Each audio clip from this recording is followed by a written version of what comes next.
कुंडली वृंदावन देव पंढरीनाथ भगवान की माऊली ज्ञानेश्वर महाराज की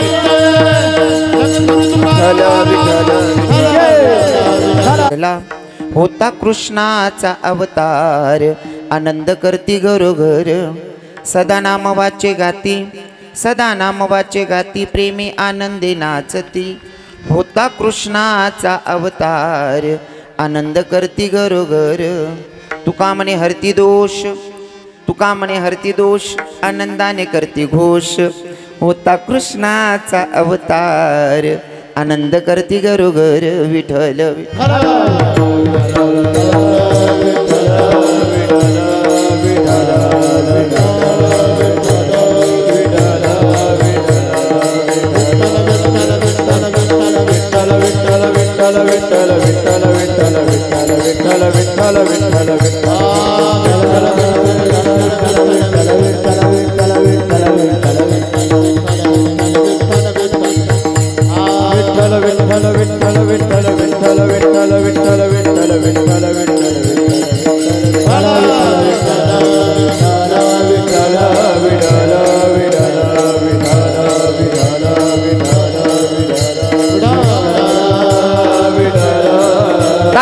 टाळी वाजवा भजन करा आहा मागची मंडळी मागच्या बहिणी टाळी वाजवा भजन करा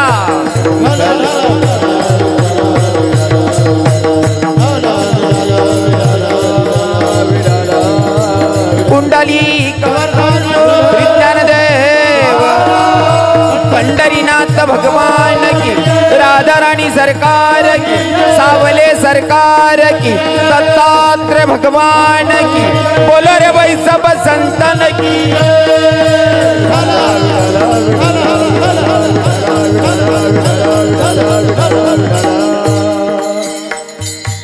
गोकुळी जन्मला कृष्ण गोकुळी जन्मला दृष्टा चळकाप सुटला होता कृष्णाचा अवतार आनंद करती घरोघर सदा नाम वाचे गाती सदा नाम वाचे गाती प्रेमी आनंदी नाचती होता कृष्णाचा अवतार आनंद करती घरोघर तुका म्हणे हरती दोष तुका म्हणे हरती दोष आनंदाने करती घोष होता कृष्णाचा अवतार आनंद करती घरोघर महायोगपीठे तटे भीमरत्यं वरं पुंडलिकाय दातन्मनिन्द्रे समागत तिष्ठं तमानंद कंदं परब्रह्मलिंगं भजे पांडुरंगा करू प्रथम नमन पांडुरंगा करू प्रथम नमन पांडुरंगा करू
प्रथम नमन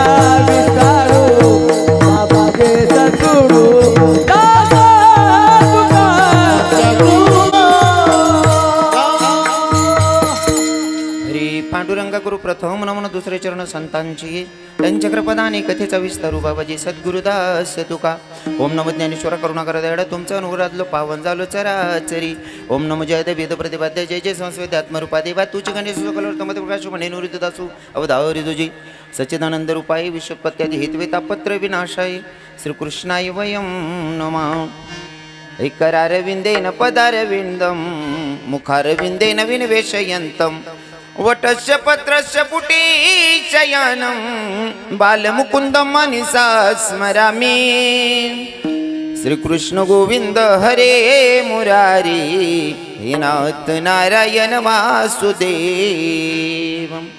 जीवे बिभस्मामृतमित देवो गोविंद दामोदर माधवेति। श्रीकृष्ण गोविंद हरे मुरारी हे नाथ नारायण वासुदेव।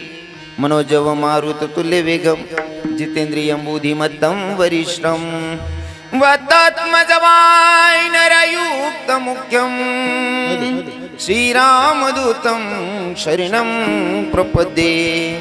श्रीरामदूतं शरणं प्रपद्ये। आई हनुमंत विराजी कथा करो मति अनुसार।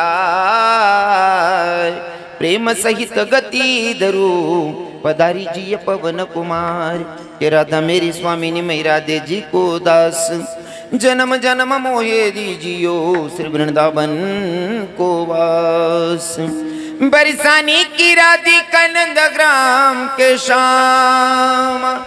इनके पद्म वंदन करु करु कोटि कोटि प्रणाम। आना रे घनश्याम आना सुंदर श्याम हमारे हरि कीर्तन में। आना रे प्रभु श्याम हमारे हरि कीर्तन में। आना रे प्रभु श्याम हमारे हरि कीर्तन में। आना रे घनश्याम हमारे हरि कीर्तन में। हो प्रभु आप भी आना संग राधा जी को लाना। प्रभु आप भी आना संग राधा जी को लाना। प्रभु आप भी आना संग गोपियों को लाना। प्रभु आप भी आना संग गोपियों को लाना। लाई नारी गैनी जाम हमारे हरि कीर्तन में।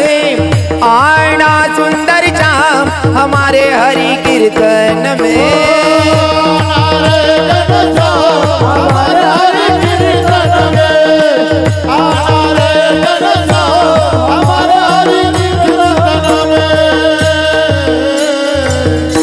राधे तेरे चरणों की रज धूली जो मिल जाए। इस सच कहता हूँ मेरी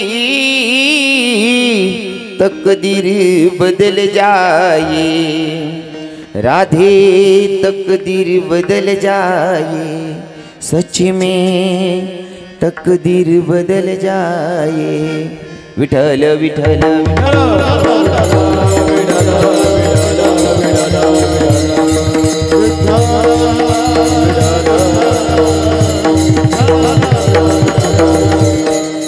इथं बसलेले सगळे कानादेशातले लोक आहात. तर मी कानादेशामध्ये जर कीर्तन करतो तर मला आवर्जून सांगायला आवडतं की भैया नारद महर्षीने देवाला केलेला क्वेश्चन आहे, प्रश्न आहे. देवा जर मला तुझी भेट घ्यायची असेल, देवा तुमचं दर्शन करायचं असेल तर कुठं भेटणार आहे? का देवानं सांगितलं मला इकडे तिकडे शोधायची गरज नाही.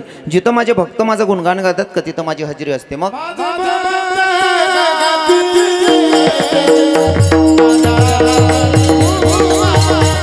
क्या बात है राधे.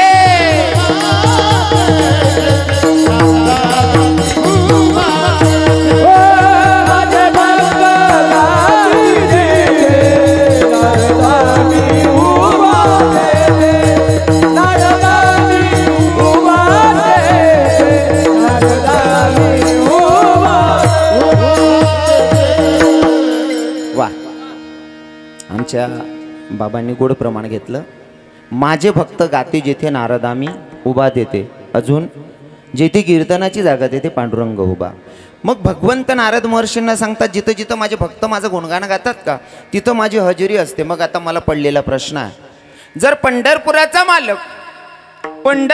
मालक जर इथं सोनगीरमध्ये कीर्तनाला हजेरी लावतोय, मग मला सांगा माझ्या कानादेशाची कानबाई असेल, माझ्या कानादेशाची गडावरची मालकीन म्हणजे सप्तशृंगी असेल, किंवा इकडे जळगाव जिल्ह्यामधली मनुदेवी असेल, देवी येत नसेल का?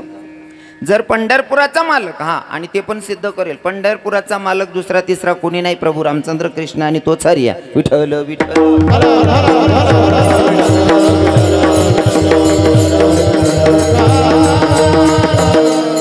मग जर पंढरपुराचा मालक सोनगीरमध्ये कीर्तनाला हजेरी लावतोय, मग आपल्या कानादेशाची देवी येत नसेल का?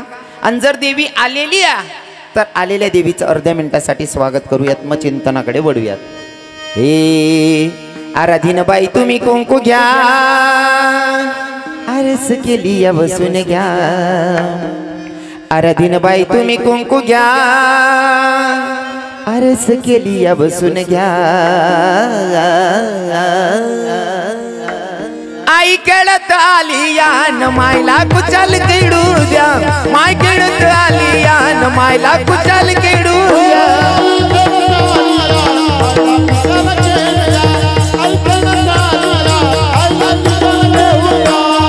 आराधीन बाई तुम्ही कुंकू घ्या, आरस केली या बसून घ्या. आराधीन बाई तुम्ही कुंकू घ्या, आरस केली या बसून घ्या. माय खेळत आली यान मायला कुचाल केडू द्या, आई खेळत आली यान देवीला कुचाल केडू द्या.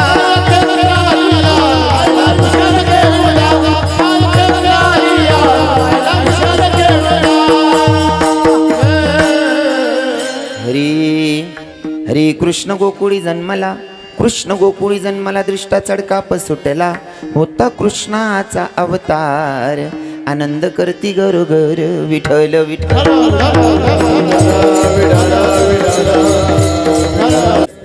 प्राप्तस्थळी प्राप्त प्रसंगी निवडलेला भंग.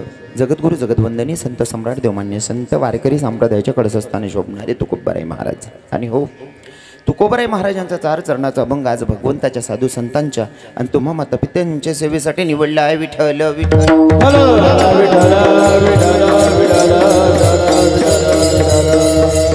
कार्यक्रम किम निमित्ताने तुम्हा सगळ्यांना घ्यात आहे, तरी पण वक्त्याचं कर्तव्य अनुषंगानं साधू संतांच्या पदस्पर्शाने पुनीतन पावन झालेली आपली सोनगीर नगरी. आणि सोनगीर नगरीमध्ये सगळ्यांचे परिचयाचे असणारे हरिभक्तीपरायण बन्सीलाल कौतिक महाजन व मोतीलाल कौतिक महाजन, राजूलाल कौतिक महाजन, शानालाल कौतिक महाजन, 4 भाऊ मिळून आजचा कीर्तनाचा कार्यक्रम आहे. आणि कीर्तनाचा कार्यक्रम किम निमित्ताने, तर आजची अष्टमी आहे, म्हणजे भगवंताचा जन्म, आणि भगवंताच्या जन्म उत्सवानिमित्ताने आजचं कीर्तन आहे. विठ्ठल विठ्ठल.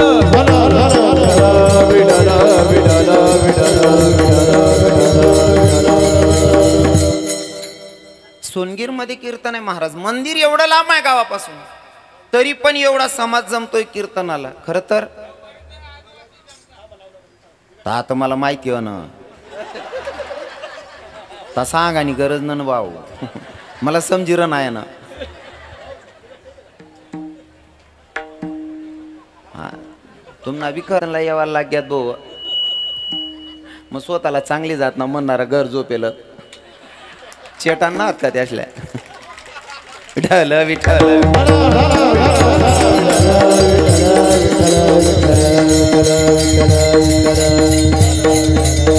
वल्लवी जाय ना तरी 2-4 वापासणी करता. काय राहतं लाव बहिणी तिथला कांदा लाय द्या, म्हणजे 2-3 वापासणी करता, अख्खा वल्ला जात. अरे देऊन करता वल्ला नव्हते, कशाला घाबरा ना. बरोबर आहे ना, उठायचं नाही. विठ्ठल विठ्ठल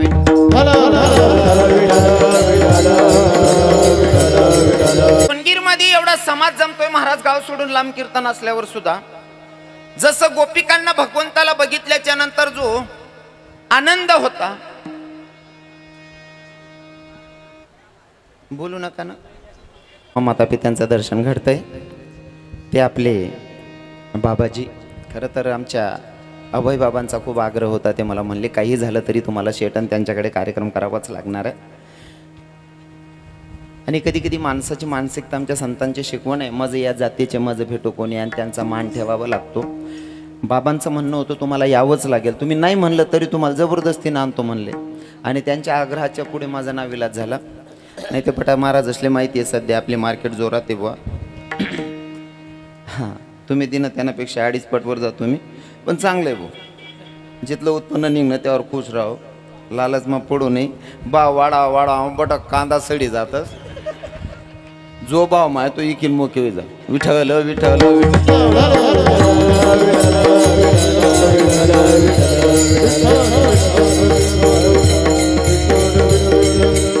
कीर्तनासाठी उपस्थित महाराज मंडळी विनेकरी बाबा आहेत, त्यांच्या बाजूला गायनाचार्य आमचे वासुदेव बाबा आहेत, आमचे महाराजजी विवेक बाबा आहेत, आमचे सगळे बाळगोपाळ टाळकरी चोपदार बाबा आहेत आणि जे मृदंगाला साथ करतायत आपल्या गावाची श्रीमंती म्हणावी लागेल आमचे महाराजजी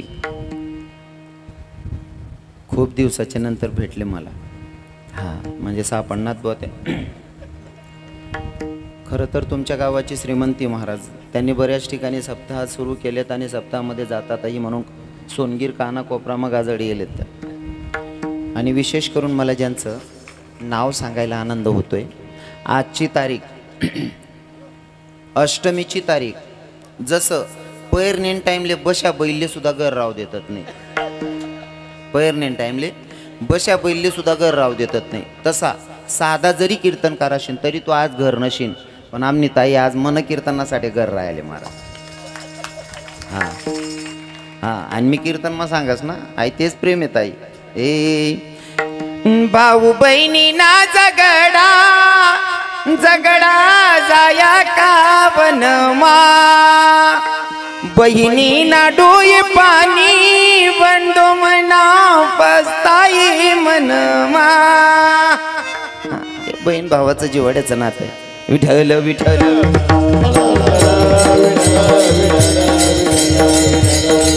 सिस्टीमचे मालक आमचे वरजडीकर साई साऊंड वरजडी भाऊसाहेब भाऊ, साऊंड सिस्टीम एकदम चांगला लागलेला आहे.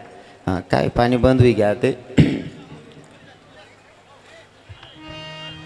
बसून घ्या. निमित्ताने कीर्तना आणि जन्म ज्यांचा होणारा, आज आपण जन्म साजरा करणार आहोत, ती कोणी साधारण व्यक्ती ना,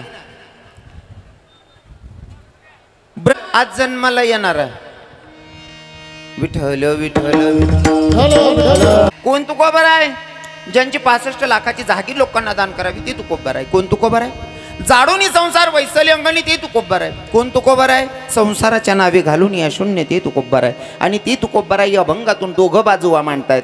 जन्माला येणारा देवा, जन्माला येणारा भगवंता, जन्माला येणारा ब्रह्मांडाचा धनिया. पण देव जन्माला आल्याच्या नंतर एकीकडे आनंद आणि दुसरीकडे दृष्टाला चढकाप सुटतोय.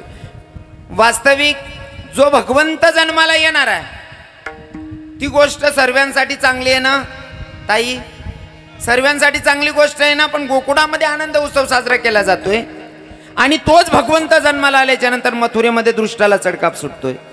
घडलेली घटना एकच आहे आणि चांगली आहे तरी सुद्धा एकीकडे आनंद आणि एकीकडे दुःख आहे. मग जर का भगवंत जन्माला आल्याच्या नंतर एकीकडे आनंद होत असेल आणि दुसरीकडे दृष्टाला चढकाप सुटत असेल भगवंताच्या बद्दल, मग तुमचं माझं काय घेऊन बसला. देवना सुद्धा कार करणारा शेत मग तुमनं मन काय लिहि बसणार. विठ्ठल विठ्ठल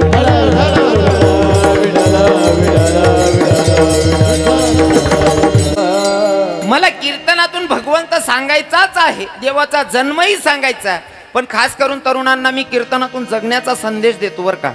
तरुण भावांना सांगणं आहे माझं, कीर्तनातून लक्षपूर्वक एक एक पॉईंट नोट करायचं आहे तुम्हाला. जर आपण जीवनामध्ये काही करायला निघतो ना, जीवनामध्ये काही करायचंय तुम्हाला, सक्सेस व्हायचं असेल, काही करत असताना काही लोक तुम्हाला नावं ठेवत असतील, तुमच्या नावानं किडे पाडत असतील, भुंकत असतील, तर त्या भुकणाऱ्या कुत्र्यांच्या नादी लागू नका.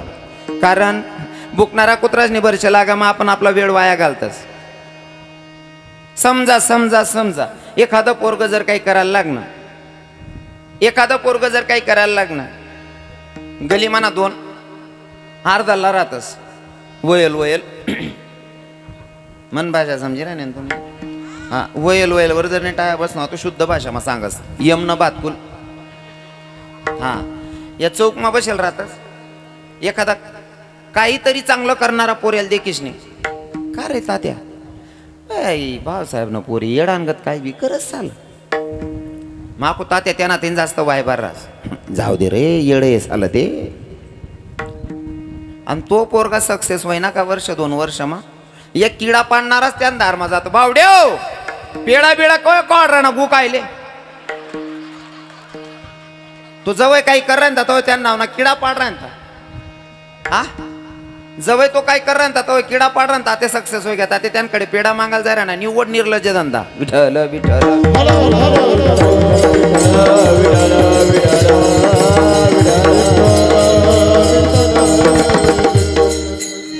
तुम्ही मला यूट्यूबला ऐकत राहतास मना स्वभाव आहे आपले रोकडं बोलाना आवडस काही लोक असले राग उना राग बी उना तर मी पाय पडी माफी मागले सांग उन्हा रागने माफी मागेल्यावर मी माफ करणारा नाही होते त्या जर कधी जडी जडी शिलगीन मरी घ्यात तरी मला फरक पडत नाही कारण आपला रोकडा कारभाडे हो आपला रोकडा कामशे काढतून खिचडी लई म्हणा बघणं म्हणून आपण एकदम सत्यता सांगतो नाही का जर भगवंत जन्माला आल्याच्या नंतर एकीकडे दृष्टाला चढकाप सुटतोय दुसरीकडे आनंद घटना तर चांगली आहे भगवंत जन्माला आलेला आहे जर देवाला हो वाईट ठरवणारे लोक आहेत मग तुमचा माझा काय घेऊन बसलात अजून सांगतो दुसरं उदाहरण जर नवरदेव तुम्हाला सक्सेस मंडपापर्यंत पोहोचवायचा असेल नवरदेव जर सुरक्षित मंडपापर्यंत पोहोचवायचा असेल तर तुम्हाला काय करावं लागेल घोडा 50,000चा राहू दे की 50 लाखाचा असू द्या त्याला झापडी लावावी लागेल बरोबर आहे ना घोडा जर नवरदेवले आपले मंडपपर्यंत पोहोचणार नाही घोडा काय ते घोडाले पहिले झापड्या लावण्या गरज नाहीत म्हणजे नवरदेव सुरक्षित मंडपपर्यंत पोचेन जर घोडाले झापड्या लावत नाही मग 50,000 ना राहू द्या का 50 लाख ना राहू द्या टांगा पलटी घोडा फरार कवय बी उलट करू शकस मनीषीन झापडा लावणं गरज नाही बरोबर आहे ना जसं नवरदेव जर मंडपापर्यंत सुरक्षित पोचवायचं असेल तर घोड्याला झापडं लावणं गरजेचं आहे तसं तुम्हाला पण सक्सेसपर्यंत पोचायचं असेल तर समाजाच्याकडे झापड्या लावायच्या बघायचंच नाही हां कारण दखामा उलट होई जास मनीषीन देखानं नाही आणि जवळ चांगलं करायला निघू ना तवय किडा पडतसच थोडक्यात आखो सांगस तिसरं उदाहरण या लाईटीला आलेत तुम्ही कशासाठी लायलेत दादा कशासाठी उजड करायसाठी बरोबर आहे ना लाईट कशासाठी लायलेत उजड करायसाठी का आठेना अंधार घालवणं आणि उजड करणं शे उजळ्या करांसाठी लाईटी लायलेत म्हणजे चांगलं करांसाठी लाईट लायलेत पण जटे चांगलं करो का तटेच किडा पडतस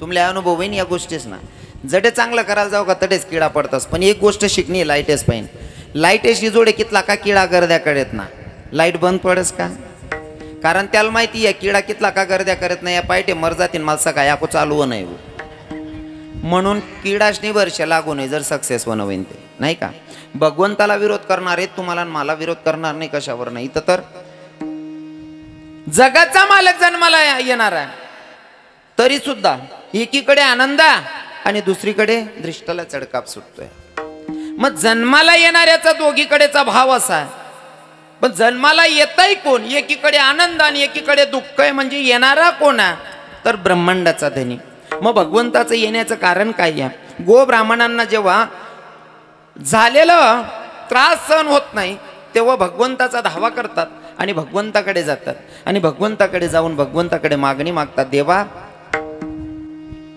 एवढा त्रास झालाय की तो आम्हाला अनावर झालेला आहे सहन होत नाही हे पापाचं वज हलकं करण्यासाठी तुला काहीतरी पर्याय करावा लागेल मग गो ब्राह्मणांच्या कानी एक संदेश माझ्या भगवंतानं दिला आकाशाची वाणी झाली आणि आकाशाच्या वाणीतून सांगितलं गेलं काय आकाशाची वाणी सांगे सकळांची आकाशाची वाणी सांगे सकळांची आकाशाची सांगे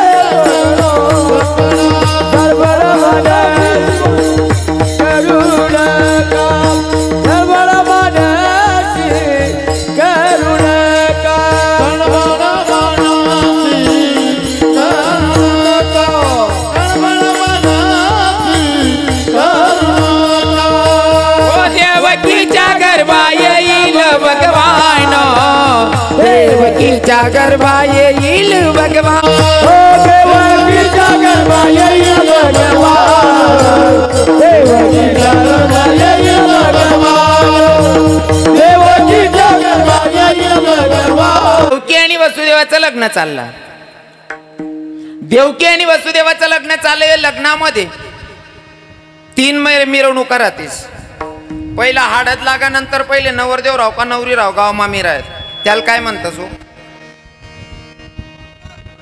वा वा वा वा हां हां पेपरे जमा घ्यात का नंतर पुरवण्यात येत असत्या कुणक म्हणतस त्याले ना. हां हाई हळदनं आणि लग्नानं पहिले वस ती हळद विजास लग्नानं सकाळ मा फिरवतोस त्याला काय म्हणतस.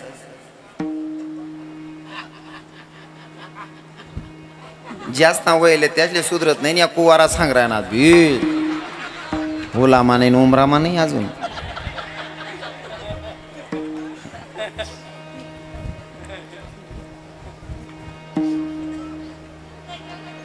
पहिले हळद लागताच बरोबर मिरवणूक होय तिले म्हणतस कुणक आणि मग दुसरं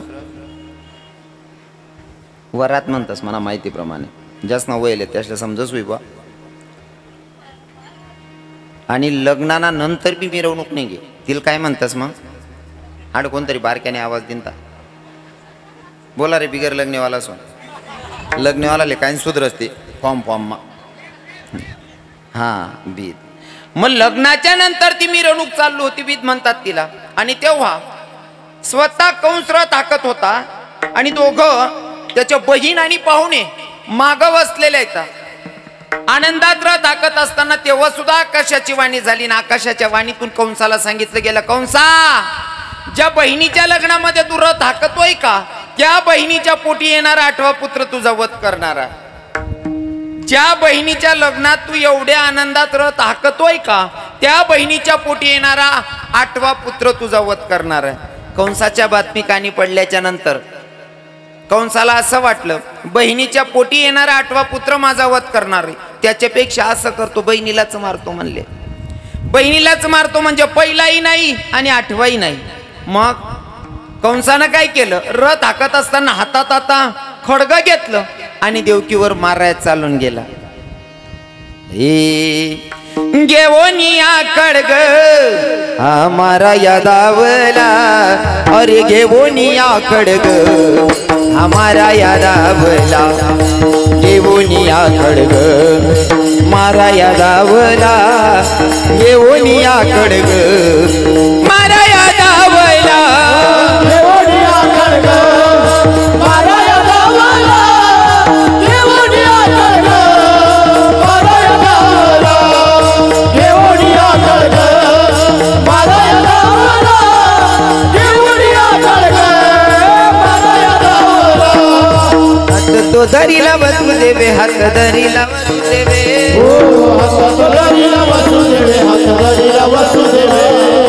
हात तो धरीला वसू देवे हात तो धरीला वसू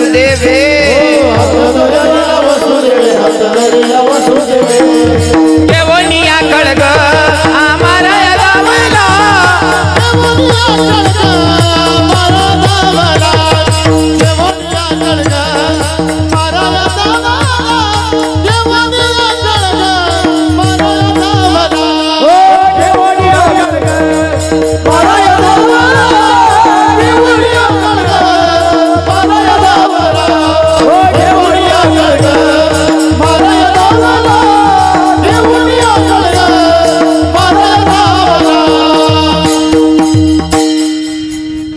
हातात खडग घेतलं देवकीवर धावून गेला. पण देवकीचं लग्न झालेल्या बाजूमध्ये वसुदेव बसलेले होते. त्यांनी कंसाला सांगितलं कंसा जर आमच्या पोटी येणारा 8वा पुत्र तुझा वध करत असेल म्हणून तू तुझ्या बहिणीला मारतोय पण बहीण तुझी असेल पण आता तिचं लग्न झालंय आणि लग्न झाल्याच्या नंतर ती माझी झालेली आहे. कारण लग्नामध्ये एक प्रथा आहे आपण मुलगीचं लग्न करतो किंवा बहिणीचं लग्न करतो तर आपण कन्यादान करतो. कन्यादान आहे ना ती पद्धत आपल्याकडे कन्यादान करतो. आता मला तुम्हाला विचारावं वाटतंय कन्यादान करतोय माझा प्रश्न असेल समाजाला जर समजा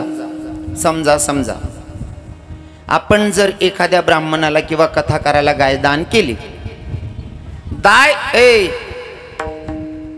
गाय दान केली पेमेंट लेवल तुम्ही जातच का. हा दान केलेल्या वस्तूवर आपला अधिकार राहत नाही. मग लग्न करण्याच्या नंतर लग्न झाल्याच्या नंतर आपण कन्यादान करतो म्हणजे आपण कन्यादान केलेली मग दान ज्याला केली त्याचा अधिकार आपला तो कमी झालेला आहे आता बरोबर आहे ना. मग मला सांगा दान करेल वस्तूवर जर आपला अधिकार राहत नाही पूर्ण लग्नामा तुम्ही कन्यादान कर देतस ना, माफ कर जात बरं का, माल बी बहिणी आहेत, माल बी माय आहे, हां, पण मला रितशीर बोला ना आवडस.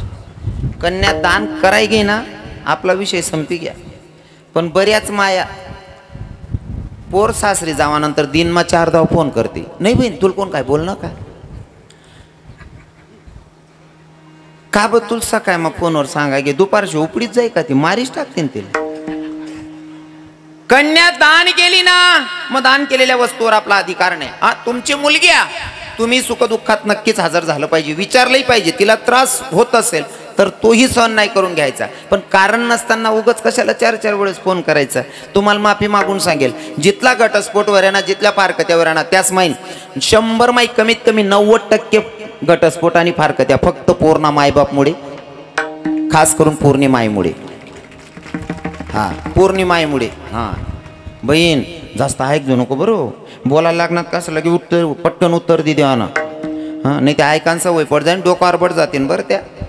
हा वायबार धंदा मायेत जास्त शिकाडास. आणि आपण लगेच ना टाईमला देखो या काक्या चुलत्या या बरं बहीण लगेच फटकार द्यावा ना बरं, नाही त्याला सवय पड जाईल. हां म्हणजे किडा पाडाना धंदा आहे प्युअर. तेवढं बरं आहे बा सोनगीर मग तसं कोणी करत नाही आपण. कारण मी जे बी सांगत बट तताना सांगत बाई प्रॉपर जडे कीर्तन करत तडे ना काही सांगत नाही, कारण 12 लोगून ताम नाही मला डे कोण बरेल घर मग दाती घालली.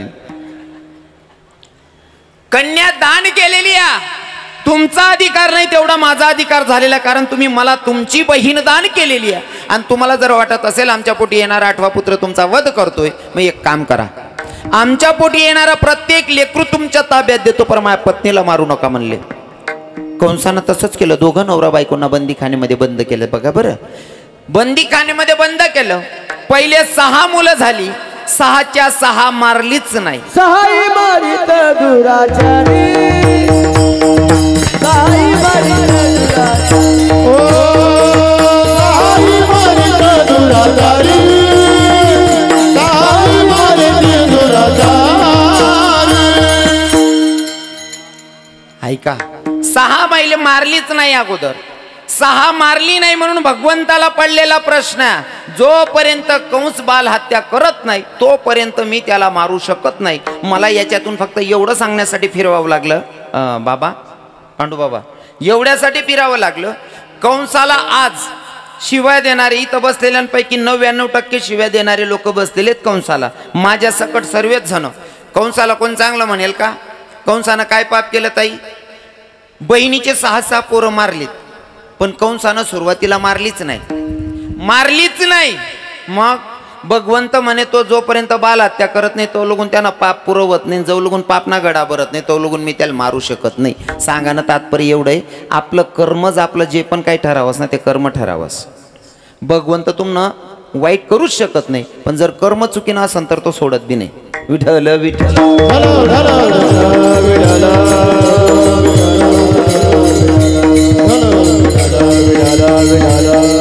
भगवंताला वाटलं जर का कंस बाल हत्या करत नाही तर मी त्याला मारू शकत नाही, त्याचा पापाचं ओझं पूर्ण होत नाही तोवर. मग नारद महर्षींना सांगितलं, महर्षी एक काम करा म्हणे, काहीही करा पण कंसाच्या हातून बाल हत्या झाली पाहिजे, कंसाच्या हातून बाल हत्या झाली पाहिजे, कंसाच्या हातून बाल हत्या झाली पाहिजे. म्हणून नारद महर्षी आले.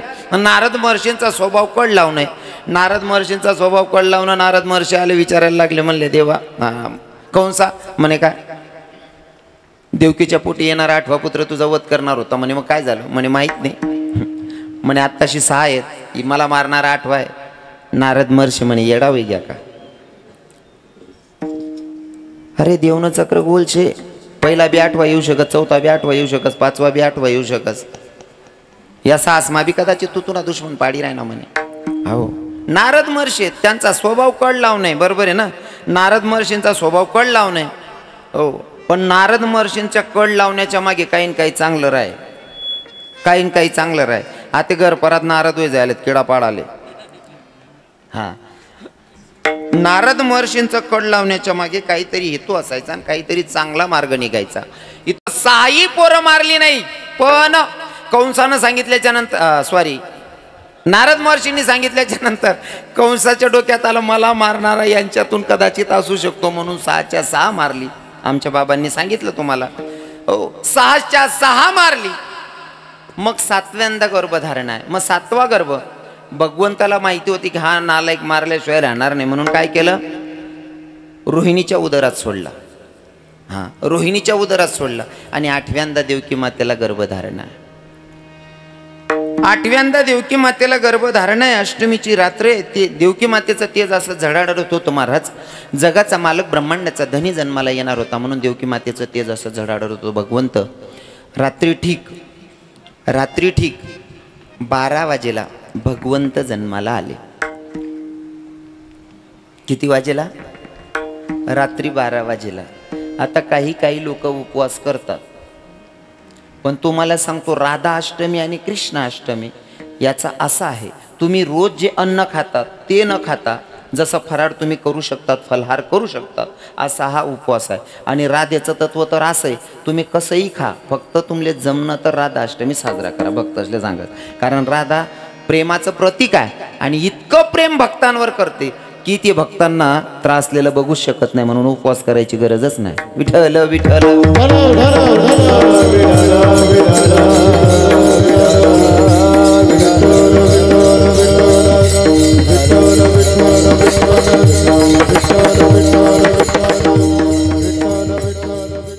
बराच जणांना उपवास होते, खास करी माझ्या महिला मातांचा, माझ्या ताईंचा असेल उपवास. कोणी कोणी उपवास केलेला आहे आज? जे खरं असेल तर बिंदास. हो, वा वा. बघा, सगळ्या माझ्या माया बहिणींचा उपवास आहे. आणि तुम्हाला मायच्या लब्बाड बाकीना गर्दी माणूस तर अंधारामा वर बोटे करायना 300 सव्वा चेंदीसनी. अजून बघा त्यांचं किती तप आहे. माई ताई तुम्ही पार्टीवाला सांगितलं तप आहे. देखा, नुसता अष्टमीच नाही, तुम्हासाठी खास करी करतीस तो उपवास त्या बहिणीस ना. देखा, कोणता बहिणीस? हारतालिका. आता सांगा, हारतालिका कोण कोण करस? वरबोट करा. देखा, म्हणजे सर्व उपवास त्या बहिणीस ना येतच. जास्त करीने बाईस नाच उपवास राहस. बरोबर आहे ना? मानचेच पाणी एकच उपवास आहे. कोणता? पोया पोया पोया पोयान कथा बी लोया. फक्त बैलेच ना उपास येतो. हो ना? हा हा, आता यसले विचारा, या बिचाऱ्या माऊलीस ना एवढं तप आहे. आऊज हो, पुन्हा तुम्हासाठी दराणा उपवास म्हणजे हारतालिका. आता सर्व बहिणीसले सांगाच, हारतालिका कोणी कोणासाठी केली ती? माया हो, लवकर लवकर उत्तर द्या. हारतालिका कोणी कोणासाठी करेल होती? वाताई. वाताई एक नंबर. पार्वतीनं महादेवासाठी, योच पती मला पुढच्या जन्मात भेटला पाहिजे म्हणून केलेलं व्रत म्हणजे हारतालिका. सगळ्या बहिणींनी वाचलेली कथा. बरोबर आहे ना? आऊज नवरा पुढला जन्माला भेटायला पाहिजे त्यांसाठी करेल व्रत म्हणजे हारतालिका. आता म्हणे सगळ्या बहिणीसना आणि सगळ्या मायासले पायपडी विचाराने इच्छा आहे. कोणती कोणती बहिणीले आणि कोणती कोणती मायले असं वाटत आऊज नवरा पुढला जन्माला भेटायला पाहिजे, वर वोट करा बहिणीस. हो, आऊज नवरा पुढला जन्माला भेटायला पाहिजे, वर वोट करा. ताईचं अजिबात लब्बाड बोला नाही. 100 गरज माही, 99 गरज माही, एकच आवाजच. खानदानी म्हणतो राई राई नू, दुसरी राती ना काहीच नाही निघी जाते. ओ बापरे. ओ हारतालिका वाले बहिणीच, आई माले सांग आनंद नाही पुरा नीचे मी. असं कोणतं घर न चिंतट्या दांगडो नाही वर. आणि प्रत्येक बाई महिनामा 3 दाव तरी बोलस, आटे भेटणं वर नको भेटजो.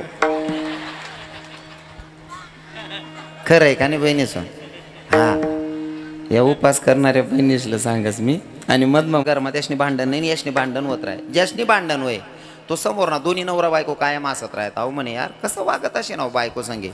मी प्रत्येक गोष्ट बाईनं मन सारखं वागस तरी आमना घरमा दिनभरमा 3 दाव लढाय होतीस. अहो भाऊ बायकोन सांगे असं कसं वागसू म्हणे, दोन्ही कायम हसत राहतस. यांना पाहिजे मंत्र विचारले होते, भाऊ बायकोले कायम हसत खेळत कसं काय ठेवस? आहो म्हणे भाऊ आता आहे रे. म्हणे काय दादा? म्हणे मी मन बायकोनं मन सारखं करस तरी बी घरमा 3 दाव लढायवस दिनभरमा. तू असं बायको सांगे कसं काय वागस रे? म्हणे तून बायको बिन तू बी कायम हसतच राहतस म्हणे. तो म्हणे भाऊ तुना घरमा जो दांगडो आहे तोच मना घरमा आहे, मी फक्त जगानी पद्धत बदलाई टाकेल म्हणे. कस काय?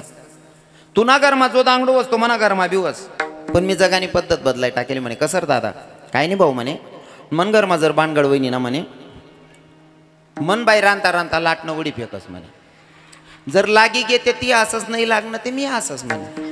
पण दांगडो ते आमना बिगर माय भाऊ, बिगर दांगडो न घर नाही ताई वर बोट करानाच नाही मन समोर. हा एखादं बोय राय ना त्यांजोडे सांगते तो तोल तोल करी निघ जाईल, माल पक्क माहिती. हो, हारतालिका म्हणजे तोच पती पुढच्या जन्मात भेटला पाहिजे तेवढ्यासाठी केलेलं व्रत म्हणजे हारतालिका. माई मन गेली मा तुम्ही ते येलेत मन घर मन बाजू मा एक दादा रास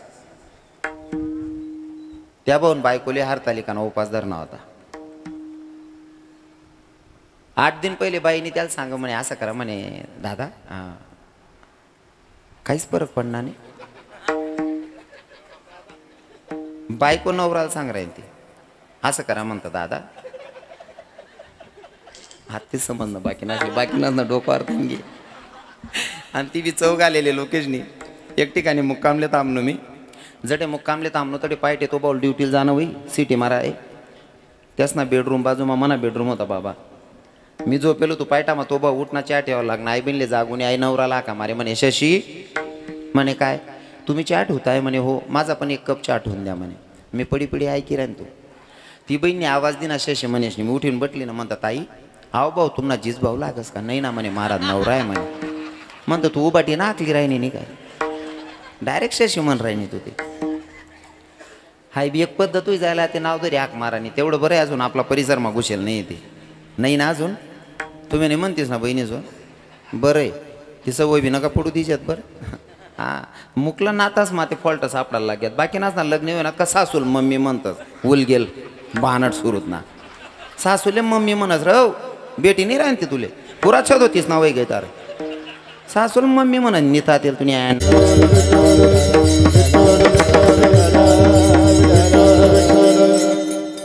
हारतालिकाचा उपवास करायचा आहे. पतिदेवाला सांगितलं म्हणे एक काम करा म्हणा उपवास आहे म्हणे 8 दिवस नंतर. म्हणे कसा ना म्हणे हारतालिकाना. मग काय करणं आहे म्हणे मला एक साडी लई या म्हणे. का बरं म्हणे तो उपवासले 90 वस्त्र परिधान करणं पडस. चांगलं 90 वस्त्र परिधान करणं पडस. नवरा म्हणे आई 90 वस्त्र परिधान करणं पडस पण उपवास कोण करताय म्हणे तुम ना करता. हा त्या भाऊ फॉर्म माही घ्या. हो या बावले असं वाटणं आपला करता उपवास करायला याला डायरेक्ट आमदार झाल्यासारखं वाटायला लागलं.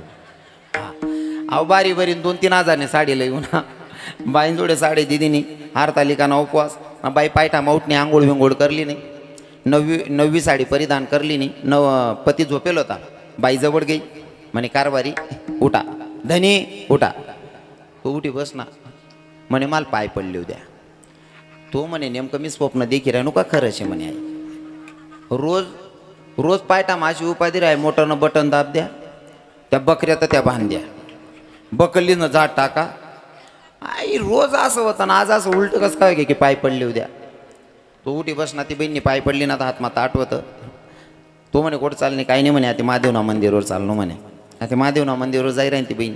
निघाण टाईमले नवराल म्हणे ऐका ना म्हणे काय मी महादेवना मंदिरवर जाई राहीन एक काम कर जात म्हणे. काय काही नाही म्हणे मी पायटामा तुम्हाला करता रांधेलशे किचन वाट्टावर घाणशे तेवढी साफ करली जात म्हणे.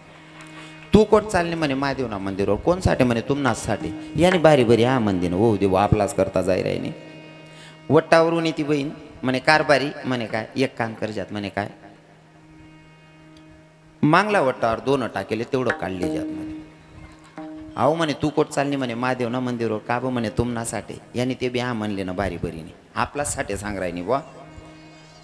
ती बहीण वट्टावर ताटली उभी राहिली तिला एकदम डोका मावणं म्हणे कारभारी म्हणे काय एक काम कर जातो माय म्हणे. काय म्हणे चक्कीवर दैन ठेवले तेवढं लई जात म्हणे. तू कोट चालली म्हणे महादेवना मंदिरवर कसांसाठी म्हणे तुम्हासाठी म्हणे. का बरं आऊद लेंडा बैल पुल्ला जन्माला भेटायला पाहिजे त्यांसाठी का. उपवास करायचा पण तो अंतकरण शुद्ध असलं पाहिजे तर करून तो लागू पडतो नाहीतर काही कामाचा नाही. उपवास करायचाच असेल तर आजच असं शपथ घ्यायची अष्टमीची की मी कोणाचं मन दुखवणार नाही. हा खरा उपवास असेल. विठ्ठल विठ्ठल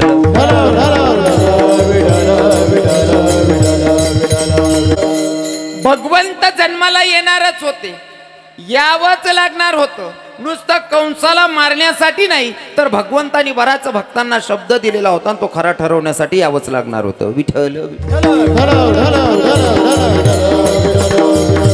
इथं बसलेल्या श्रोत्यांमधनं माझ्यापेक्षा ज्ञानामानाने मोठी लोक बसलेली त्यांनी वाचलं असेल, जेव्हा प्रभू रामचंद्र 14 वर्षाच्या वनवासाला जेव्हा प्रभू रामचंद्र विश्वामित्र गुरुजी घेऊन जात होते लखनजीला आणि प्रभू रामचंद्रांना, एका राक्षसाचा वध करायचा होता. त्या राक्षसाचा वध करत असताना प्रभू रामचंद्रांनी लखनजींना विश्वामित्र गुरुजी घेऊन जात असताना एक दगड पडलेला होता आणि त्या दगडावर प्रभूच्या पायाची माती थोडी उडली आणि त्या दगडावर पडली.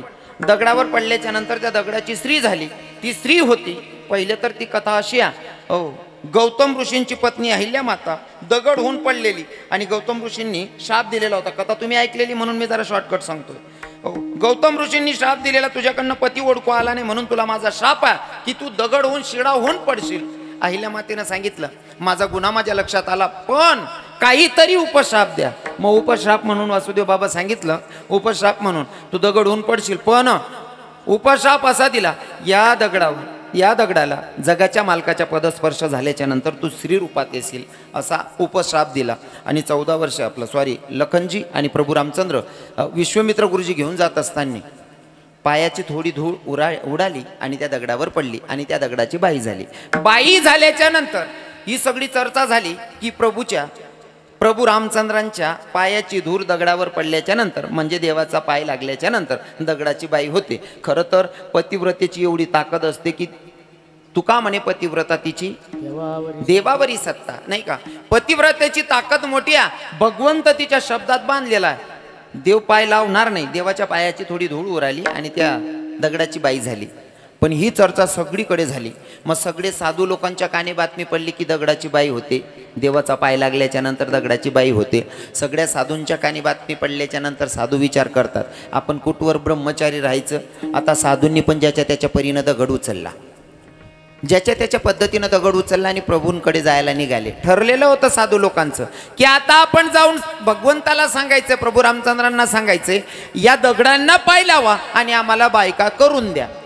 सांगायचं काय होतं, दगडांना पाय लावा आणि या दगडाच्या बायका करून द्या. पण जगाच्या मालकाच्या समोर बोलायचंय, बोलण्याचा तोल गेला. जसं की आपले गुरुजींना बघितल्याच्या नंतर विद्यार्थी एवढे घाबरतात. पहिला विद्यार्थीच न सांग राहिनो, आतेनं काहीच माहीत नाही मला. हां, इथून 10-15 वर्ष अगोदरची गोष्ट. रविवारना जरी खेळता खेळता गुरुजी दकाय जाय तरी हातमाना चेंडू किंवा गिल्ली दांडू सोडीशने पोरे पै जाय. हां, पहिले गुरुबद्दल ना आदर होता. आता उपाधी अशी झाले, काही सांग राहिनो सर्वासारखा आहे तसं नाही. काय गुरु विमल का तर पोरेला सांगतो, वय रे मनी बी लयन तू बी खाई ये, कसाल पोरे ब्यातेन. पहिले एवढा नियम होता, रविवारले बी खेळता खेळता गुरुजी दिकी जात तरी पोरे घाबरेत. हो, मग गुरुजीला जरी एवढे विद्यार्थी घाबरतात, मग इथं तर ब्रह्मांडाच्या धनीच्या समोर साधू महात्मा उभे होते आणि बोलायचं होतं की देवा या दगडांना पाय लावा, आम्हाला बायका करून द्या. पण बोलण्यात तोल गेला, देवा आम्हाला बायका करून घ्या. सांगायचं काय होतं, दगडाला पाय लावून आम्हाला बायका करून द्या. करून द्या ऐवजी साधू महात्मांच्या मुखातून वाक्य निघालं, देवा आम्हाला बायका करून घ्या, आम्हाला बायका करून घ्या. देव म्हणे, या जन्मामध्ये एक पत्नी, एक वचनी, एक बाणी आहे, आता काहीच होणार नाही. पण तुम्ही साधू आहेत, तुमची भक्ती करूया म्हणून तुम्हाला माझा शब्द आहे, या जन्मामध्ये तुमची इच्छा पूर्ण करू शकत नाही, पण पुढच्या जन्मामध्ये तुम्ही गोपिका बनशाल तेव्हा मी कन्हैया बनेल आणि तुमची इच्छा पूर्ण करेल. फक्त एकच गोष्ट नाही, प्रत्येक कारणं आहेत देवाला जन्माला यायची. हो, प्रत्येक कारणं आहेत, पण मी ते कारणं सांगत राहील. हो, देवाचा शृंगार सांगेल, देवाच्या खोडी सांगेल. हो, जन्म फिराय पुराय, जन्म बरोबर पाराल करसो, टेन्शन लिहू नका. विठ्ठल मुलगी झालेली आहे, भगवंताला तिथं ठेवले यशोदेच्या जवळ आणि पोरीला घेऊन वासुदेव निघाल्याच्या नंतर कंसाच्याकडे गेले आणि कंसाला सांगितलं, कंसा आम्हाला मुलगी झाली, घे म्हणले ही पोरगी. कंसानं हातात पोरगी घेतली आणि कदा कदा हसायला लागला. कंस म्हणतो, देवा मला घाबरला की काय? मला घाबरला म्हणून तुला रूप पालटून आला, अरे पोरगी बनून आला म्हणून तुला काय वाटतं, तुला मारणार नाही असं वाटतंय?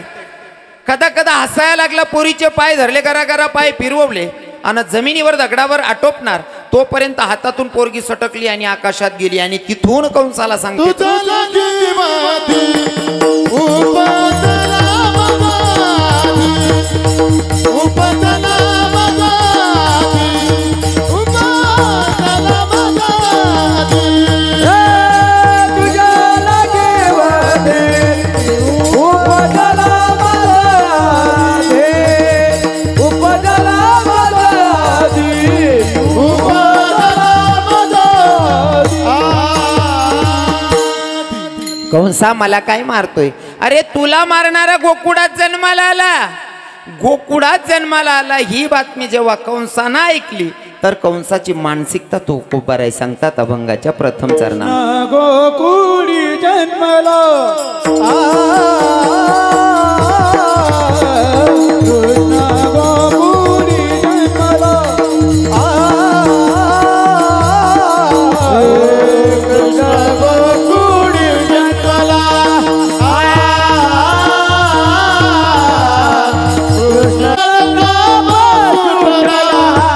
कृष्ण नाम सुटला होता कृष्णाचा अवतार होता कृष्णाचा अवतार होता कृष्णाचा अवतार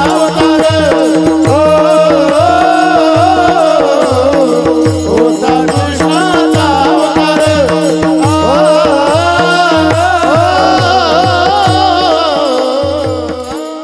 कृष्ण गोकुळी जन्माला दृष्टा चळकाप सुटला दृष्टाच्या कानी बातमी पडली भगवंत जन्माला आलेला आहे. याच्यातून अजून एक पॉइंट नोट करा बहिणा आणि बहीण स्वतः दुश्मनाला सांगते की तुला मारणारा जन्माला आला कोणतीच बहीण आपल्या भावाला दुश्मनाच्या ताब्यात देत नाही पण ही बहीण जर सांगते म्हणजे हे सगळं ठरलेलं नियोजन आहे विठ्ठल विठ्ठल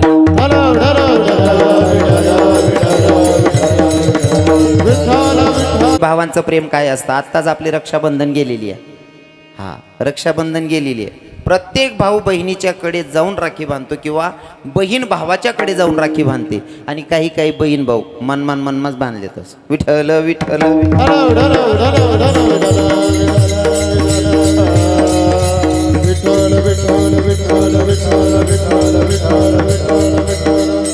ऐका पॉइंट नोट करायचा लक्षपूर्वक ऐका तिकडे बहीण सांगते की मला काय मारतोय कंसा मला काय मारतोय हा तुमले नको का समजेन आमना इशारा वय काय राहिले काय म्हणणं होतं आमना हा बहीण स्वतः सांगते कंसा मला काय मारतोय तुला मारणारा गोकुळात जन्माला आला म्हणजे काही काही गोष्टी दुश्मनापासून लपवाव्या लागतात पर स्वतः बहीण सांगते भावाबद्दल की माझा भाऊ तुला मारण्यासाठी जन्माला आलेला आहे अशी कोणती बहीण करते का अजिबात नाही अजिबात नाही 100 मधनं 95% बहिणी चुकीचं काम करत नाही 5% शेत वावरेश नाही करता दांगडू करते येरार भाऊजांना जित्रा धरते तो भाग वेगळा आहे तसा सोनगिरमा नाही वादबाताच्या बहिणी नाही ना ताई अजिबात नाही हां आमच्या बहिणी पुढे दिलदार येतेच कारण बहीण भावाचं नातं तेवढं पवित्र आहे आणि ते नुसतं रक्षाबंधन पुरतं मर्यादित नाही तर कायमसाठी तो रोजचा रक्षाबंधन मनात असणं गरजेचं आहे विठ्ठल विठ्ठल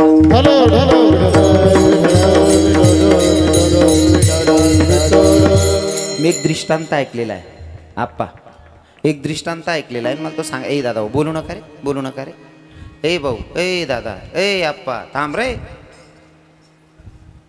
आलार तुम्ही रे वय राय ना धंदा होऊ देणार रे अर्धा माल कपी घेणार रे अर्धा म्हणू दांगडू घालू ना पाहू बोल नका भाऊ किडा नको पाडू आते पण किडा पाडा सवय पड जाई पुढे जड जाशील बहीण भावाचं नातं एवढं पवित्र आहे महाराज मला आवर्जून आता रक्षाबंधन झालेली म्हणून सांगायला आवडते किती पवित्र नातं आहे ऐका काही काही जुनं बसलेले बाया आहेत त्यांना माहिती जुने बसलेले बाबा लोक आहेत त्यांना माहिती आहे माय आणि मुलगी पहिले नसबंदीची सुविधा नव्हती ताई नसबंदीची सुविधा नव्हती म्हणून माय आणि मुलगी सोबतच डिलिव्हरी व्हायच्या बाळंतन व्हायच्या इथून 25-30 वर्ष अगोदर म्हणजे ते मला कळत नाही पण ऐकलेलं आहे हो, माय म्हणजे पहिली मुलगी जर असेल तर तिचं काय 10-12 वर्षात लग्न व्हायचं आणि नसबंदीची सुविधा नसल्यामुळे जोपर्यंत लेकरं व्हायचे तोपर्यंत व्हायचेच. मग इकडे मायला पण दिवस आहे आणि मोठ्या मुलीचं लग्न झालेलं आहे, मुलीला पण दिवस आहेत. हां, आमचे शेट आहेत ना मोठे मालक, त्यांच्या मिसेस आमचे बाबा म्हणत होते, आमच्या बहीण, त्यांचं म्हणणं होतं की महाराज थोडासा विषय ते स्पर्श करा. हां, तेवढ्यासाठी फिरायला येऊन मिळते. ऐका,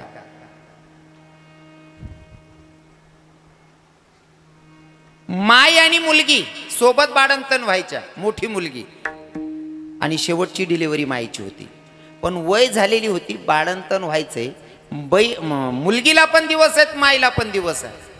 मुलगी बाळंतन झाली, तिला मुलगा झालेला आणि 10-12 दिवसात 15 दिवसात माय पण डिलिव्हरी झाली, तिलाही मुलगा झाला. पण योगायोग असा होता, तिचा बॅड लक असेल, बाळंतन होता होता बाळाला जन्माला घातला आणि माय मरण पावली. माय मरण पावल्याच्या नंतर बाप म्हातारा होता, काठी टेकत होता बाप.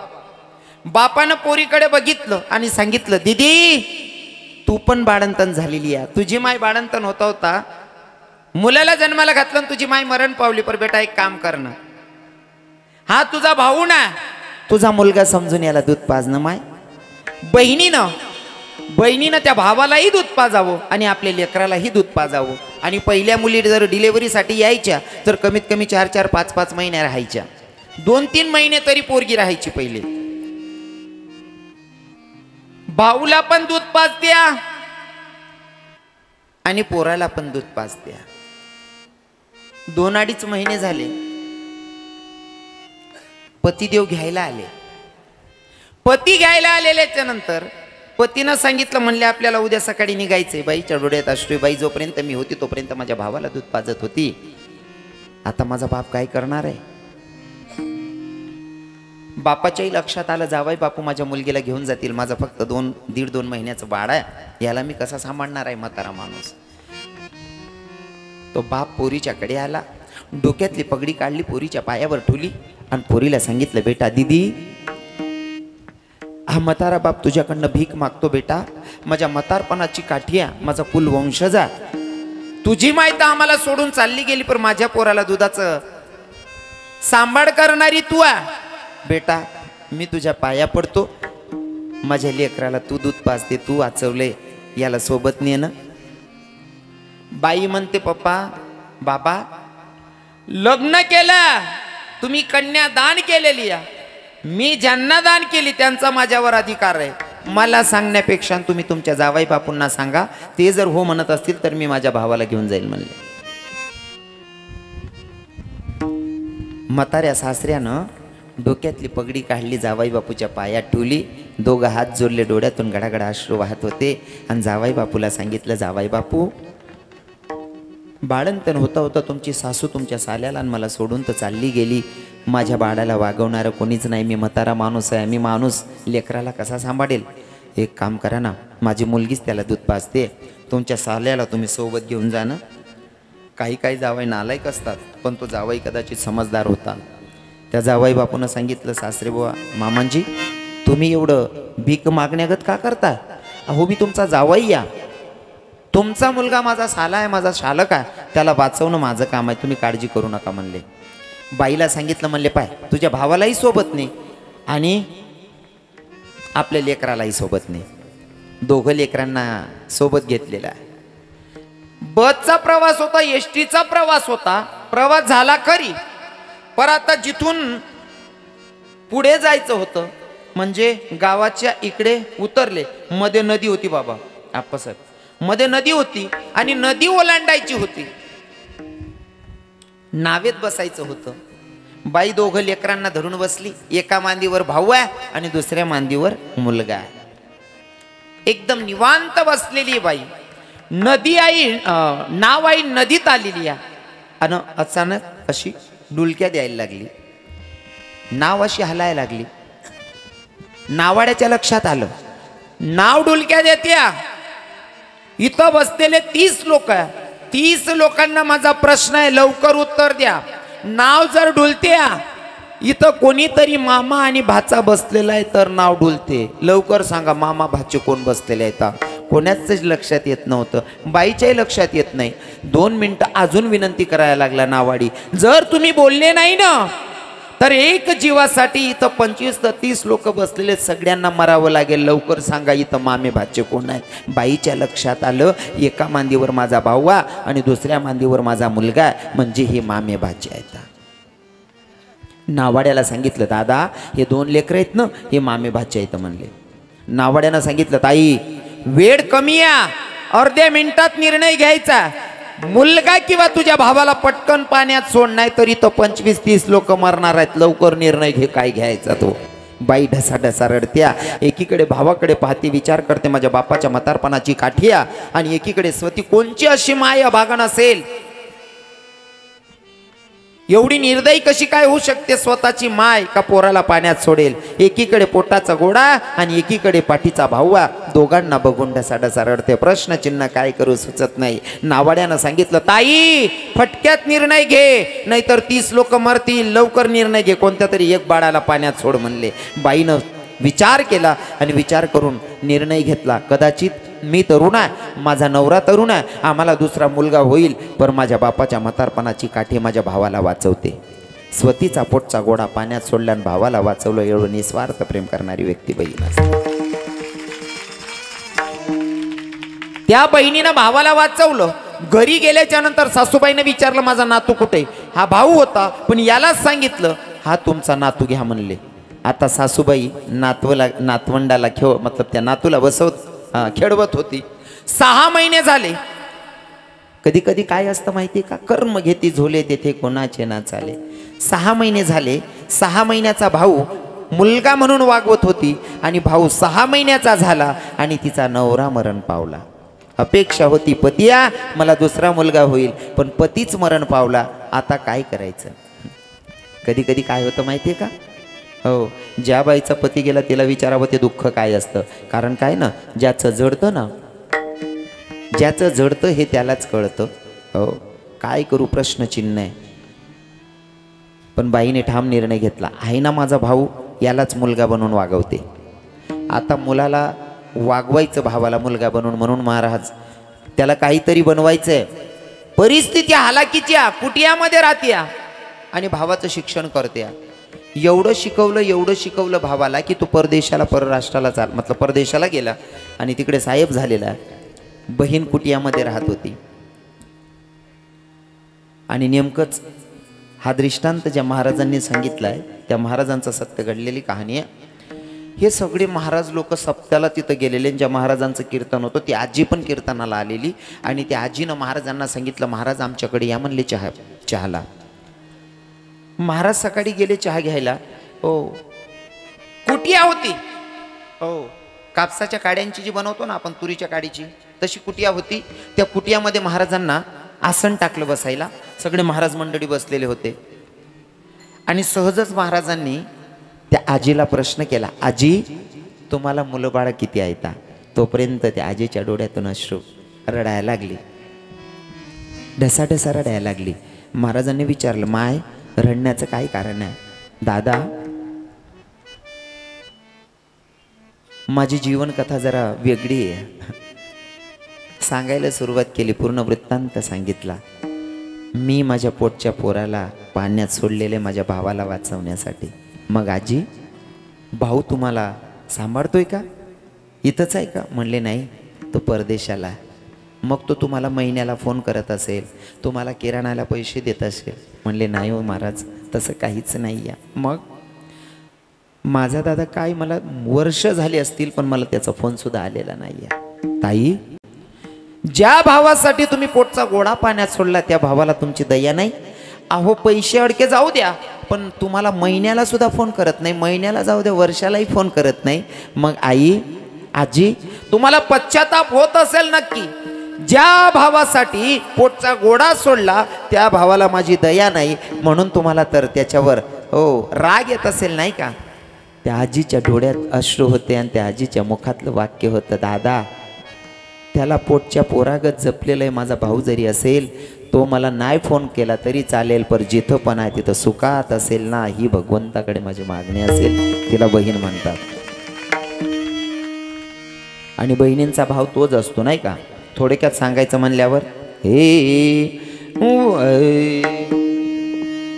वाट पाहुनी नेत्र ही शिनली माझी काया, वाट पाहुनी नेत्र ही शिनली माझी काया, आई बापाच्या पाठी मजला नाही आला बेटा या कसा ग, बहिणीची माया विसरला ग बंधुराया, बहिणीची माया विसरला ग बंधुराया, बहिणीची माया विसरला ग बंधुराया, बहिणीची माया विसरला ग बंधुराया, बहिणीची माया विसरला ग बंधुराया, बहिणीची माया विसरला ग होती नागपंचमी गेली राखी पुन्हा भाऊबीज आली, या बहिणीची भावाला कशी आठवण नाही झाली, बहिणीच्या भावाला कधी आठवण झाली नाही, या बहिणीच्या भावाला कधी आठवण झाली नाही, पाठी राखा असून बंधू लागला पाठ फिरवाया, आई बापाच्या पाठी मजला नाही आला बेटा या कसा, बहिणीची माया विसरला ग बंधुराया, बहिणीची माया विसरला ग बंधुराया, बहिणीची माया विसरला ग बंधुराया, हो बहिणीची माया विसरला ग बंधुराया, बहिणीची माया विसरला ग बंधुराया, बहिणीची माया विसरला ग बंधुराया, फिर त्या पाखरानो तुम्ही हे जाणून घ्या रे, दुबळ्या बहिणीच्या घरची तुम्ही द्या रे, फिर त्या पाखरानो तुम्ही हे जाणून घ्या रे, लाडक्या भावाला माझा हा निरोप तुम्ही द्या रे, दुबड्या बहिणीच्या घरची थोडी भाजी भाकर खाया, दुबड्या बहिणीच्या घरची थोडी भाजी भाकर खाया, पाठीमधला नाही आला बेटा या कसा, बहिणीची माया विसरला ग बहिणीची माया विसरला ग बंधुराया, बहिणीची माया विसरला ग बंधुराया, बंधुराया. एवढी जीव लावणारी बहीण असते, पण इथं बहीणच संदेश देते दुश्मनाला, अरे मला काय मारतोय, तुला मारणारा गोकुळात जन्माला आला. दादा ही बातमी ऐकल्याच्या नंतर कंसाची मानसिकता सांगितली पहिल्या चरणामध्ये, दृष्टाला चढकाप सुटला. तिकडे भगवंत जन्माला आलेल्या, भगवंत जन्माला आलेले आहेत गोकुळामध्ये, एकीकडे दृष्टाला चढकाप सुटलेला, इकडे भगवंत जन्माला आलेले आहेत. भगवंत जन्माला आल्याच्या नंतर यशोदेला मुलगा झालेला, यशोदेला मुलगा झाला. पाहणारं पहिलं व्यक्ती कोण होतं? फटाफट उत्तर द्या, वेळ कमी आहे आता. यशोदेला मुलगा झाला पाहणारं पहिलं व्यक्ती कोण? हा कोण जानबो? आणि आमले माहित राहतं तुला कसाला धडकावतो बाड, ते बी खरंय. यशोदेला मुलगा झाला पाहणारं पहिलं व्यक्ती नंद बाबांची बहीण सुनंदा. सुनंदानं बघितलं आणि सुनंदानं बघितल्याच्या नंतर नंद बाबांच्याकडे धाव घेते आणि नंद बाबांना आवाज देते, नंद भैया, नंद भैया तुम्हें लल्ला भैयो, नंद भैया, नंद भैया तुम्हें लल्ला भैयो. नंद बाबा ने आवाज दिला, सुनंदा काहे चिल्ला रही हो? अरे कचू नहीं भैया, आपको लल्ला हुआ है, तुम्हाला मुलगा झालाय नंद भैया. नंद बाबांना मुलगा झालाय बातमी ऐकल्याच्या नंतर नंद बाबांनी गळ्यातून नवरत्नांचा हार काढला आणि सुनंदाच्या गळ्यात घातला. सुनंदाच्या गळ्यात नवरत्नांचा हार घातल्याच्या नंतर घराकडे नंदबाबा येत आहेत. नंदबाबा घराकडे येत आहेत. गल्लीमध्ये बारकी पोरं उभी होती. त्या पोरांनी नंदबाबांना सांगितलं, बाबा का जा रहे हो? कच्चू नहीं बेटा, हमें लल्ला हुआ है, लल्ला देखने जाना है. नंद बाबा आपको लल्ला देखना है? बोले हाँ. अगर लाला देखना है तो आपको श्रृंगार करना पड़ेगा. नंद बाबा अगर आपको लल्ला देखना है तो श्रृंगार करना पड़ेगा. श्रृंगार करावा लागेल. नंदबाबांना मुलगा झाला तेव्हा नंदबाबांची वय किती होती हो? किती होती? 90 वर्ष वय होती. 90 वर्ष. आणि 90 वर्षाच्या वयामध्ये बाप झाले. आणि त्या वयामध्ये गल्लीतले बारका पोरं, गावातली बारकी पोरं म्हणत होती, नंद बाबा अगर लल्ला देखना है तो श्रृंगार करना पडेगो. 90 वर्षाच्या वयामध्ये म्हाताऱ्याला शृंगार करायला लावला देवाच्या बापाला. शृंगार करणं काही चुकीचं नाही या. काही लोक मनकडे असा भावतीन देखतात. बाकी ना महाराज साधा सुद्धा राहतात. आहे जित्रप जरा वेगळं ती कसं आलं. हा आहेत ना बघणारे आहेत ना. तर तुम्हाला सांगतो बरं का. हा थोडं स्पष्ट करून बाबाजी आप्पासाहेब, पंढरपुराच्या वारीला चालणारे जेव घालत असताना ते लोक आपल्याला काय म्हणतात? काय म्हणतात? माऊली म्हणतात. बरोबर आहे ना आप्पा? पंढरपुराचे जे भक्त आहे वारीमध्ये चालणाऱ्यांना माऊली म्हणलं जातं. मग माऊली आपण कोणाला म्हणतो?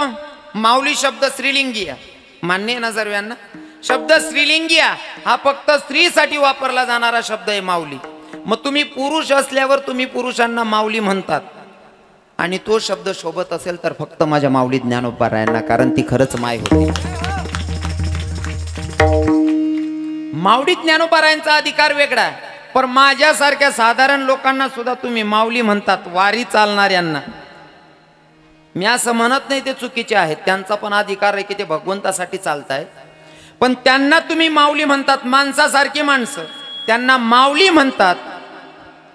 जर विठ्ठल भगवंताच्या वारीला चालणाऱ्या वारकऱ्याला माऊली शब्द सोबत असेल, विठ्ठलाच्या वारीत चालणाऱ्या वारकऱ्याला जर माऊली शब्द शोभत असेल, का ना माझ्या कन्हैयाची भक्त गोपी भाव घेऊन येत असेल तर तिला राधा म्हणायला काय अडचण आहे. भाव चांगले ठेवा तर देव दिसेल. पण आपले काय सवय माहितीये का? आपले जितला किडा पाडता येतील तिथला किडा पाडाना प्रयत्न करतस. आणि तुम्ही चांगला तुमले समजाडेलोर समजितात आमनाच गणनीच येतस. विठ्ठल विठ्ठल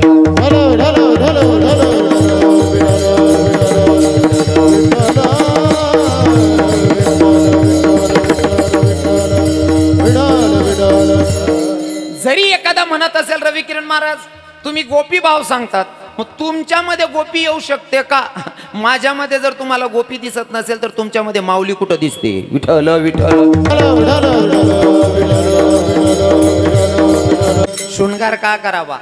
शृंगार नुसता करायचा नाही, त्याच्या मागचे कारण सुद्धा देता आली पाहिजे तर शृंगारला किंमत आहे. आता आम्ही लोक जर शृंगार करतो तर त्याचं कारण असं आहे, तिथं शिकवण देताना असं सांगितलं जातं की भैया अगर आपको कथा करनी है तो भगवान के ऊपर प्रेम करना है. अगर भगवान के ऊपर प्रेम करना है तो भाई हम करने के लिए तैयार है, पर सिर्फ हम ही भगवान के ऊपर प्रेम करेंगे तो ये एक तरफा हो जाएगा.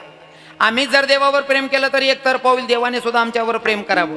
मग देवाने आपल्यावर प्रेम करावं याच्यासाठी काय करावं लागेल? देव कोणावर जास्त प्रेम करत होता असा विशेष भक्त बघावा लागेल. आणि देवाचं विशेष प्रेम त्या राधा राणीवर होतं, गोपिकांवर होतं. मग तो राधेचा शृंगार करून जर व्यासपीठावर येतोय तर फक्त भगवंताला रिझवण्यासाठी, देवाला मनवण्यासाठी. विठ्ठल विठ्ठल. काही लोकेच ना म्हणणं आशिरास महाराज इथला मेकअप का बं करतस? म्हणजे गर्व नाही करायचा या गोष्टीवर, पण सगळ्यांचे पाया पडून माफी मागून बोलेल. जिथलं तोंड गोरं आहे त्यापेक्षा पाय गोरा आहेत म्हणा. बाकीचे जर गैरसमज होईल ते. विठ्ठल विठ्ठल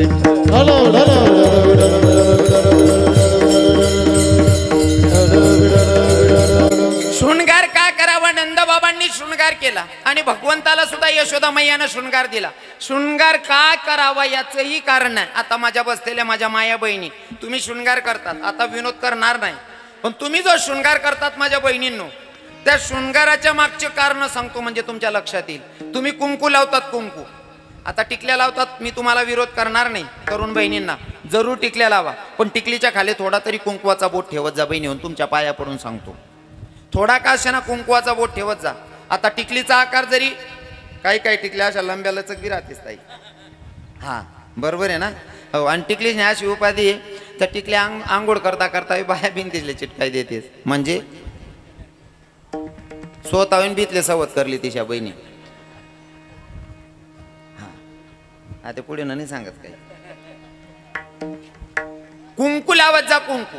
आणि कुंकू लावत असताना ज्या म्हाताऱ्या लावायच्या ना, पहिले मेन लावत आणि मेनवर कुंकू लावत, निघाल नको बस. तुम्ही भले मेन लावू नका, पण कमीत कमी कुंकूना बोट ठेवत जा. आणि कुंकू गोलच लावतात. का लावतात त्याचं मागचं कारण काय आहे?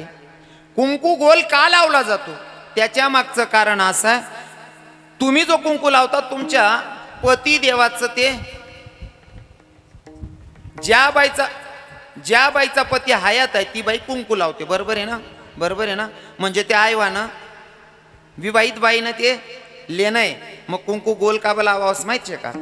तो कुंकू देवाच्या समोर गोल लावतात बाया. त्याचं कारण असं आहे, कुंकूला कुठं थांबा नाही, त्याला कुठं थांबा नाही. लावला जातो सरळ, त्याला कुठं थांबा नाही आहे. असा उभा लावा ना त्याला थांबाई जास. आटेन सुरू करा काटे उभं राहणं पडस. बरोबर आहे ना? पण गोल लावण टाईमला कुठे थांबणं पडस का? अजिबात नाही. मग कुंकू गोल का लावला जातो? तर देवाकडे मागणं आहे, जसं माझ्या कुंकूवाला इथं कुठं थांबा नाही, तसं माझ्या नवऱ्याच्या आयुष्याला कुठं थांबा आणू नकोस देवा. तेवढ्यासाठी बाई कुंकू गोल लावते. अजून ऐका, कानात तुम्ही तोंगल घालतात ना, त्या तोंगल कावर घालतस बहिणीस्वन?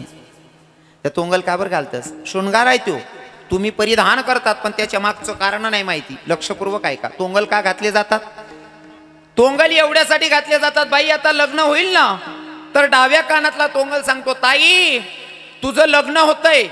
जर तुझ्या सासूबद्दल, सासऱ्याबद्दल, नणंदबद्दल, दीरबद्दल, जेठबद्दल, नवऱ्याबद्दल जर गावातली बाई तुला कोणी काही भरवत असेल ना, कोणी काही पिताडा ना, तर डावा कानना तोंगल सांगायची, या कान काही ऐकिले बहीण, आणि उजवा कानना तोंगल सांगायची, या काना वाटे सोड देवान, मनमा ठेवान नाही, मनीषीन तोंगल घालावतस. हा अगो तुम्हाला नाकमा फुली रास बहिणीस्वन, फुली घालतस ना? हो, नथ असते, फुली असते, तिनं काय कारण रास? तुम्ही नका सांगा, तुम्ही सांगा. बाईल राग कोठे रास? ज्याशने बाया हजर नाही त्याशने सांगावं, नाही ते बरेल गरमात अति गुज जाईल. बाईचा राग कुठं असतो? नाकवर रास. ती नाकातली फुली सांगते, बहीण तू कितला बी दांगडो कर, पण ती फुली सांगस, कितला बी राग कर, तुला आटेच राहणाशे आणि आटेच संसार करणाशे. ती नाकमानी फुली बाईल सांगस. गड्यात तुम्ही मणी मंगळसूत्र घालतात, मणी मंगळसूत्र घालतात मायाव. लक्षपूर्वक काय काय एक एक पॉईंट नोट करा सारखा आहे बरं. गड्यात मणी मंगळसूत्र घालतात तुम्ही लग्नामध्ये. मणी मंगळसूत्रमध्ये 2 सोन्याचे डोरले असतात, 2 सोन्याचे डोरले आहेत, आणि बाकीचे सोन्याचे मणी आणि काळे मणी असतात. बरोबर आहे ना? त्या पोयल मणी पुरी पोत राहस ना, ती गडामा टाकतस ना, तो फक्त शृंगार मनीषनी घालू नका. तर ती पोत, त्या मणी मंगळसूत्र तुमलेस शिकाडतस आणि संदेश देतस. काय रास माहिती? त्या दोन्ही डोरला सांगतस, ताई या दोऱ्यामध्ये आम्ही दोघं आहेत ना, एका दोऱ्यामध्ये, तसं तू आणि तुझा नवरा, तुम्ही दोघं, जसं आम्ही दोघं डोरले, हे सोन्याचे मणी आणि काळे मणी एका दोऱ्यात पिडून राहतोय ना, तसं तुझ्या नवऱ्याला धरून तुझे सासू सासरे दीर जीड जे पण असतील त्यांना एका घरात तुला धरून राहायचंय. हे मणी मंगळसूत्र बाईला उपदेश करतं. शृंगारणा मागे बी कारणेच येतच, फक्त शिकता यावायला पाहिजे. आता लास्ट अँड बेस्ट सांगतो, लक्षपूर्वक ऐका. साखरपुडामा तुम्ही साकड्या घालतीस बहिणीस्वन, साखरपुडामाच पायात पैंजण आणतात. तुम्ही काय म्हणतास त्यासले तुम्हाकडे? लच्छा. हां बरोबर आहे. शानला शानला काहीच बोलतं नाही, बारका पोरे सांगतात. सध्या तसंच होई जायले भाऊ. अर्धाला कुवारा फिराय ना, आणि 7वा 8वीना फोन करतस, का ग कुठं आहे तू? बट उलट जायला बिगल वरेल वावरेत मग गहू पैराय राहणार, आणि बाकी ना वलेल सुकाय घ्या मरा.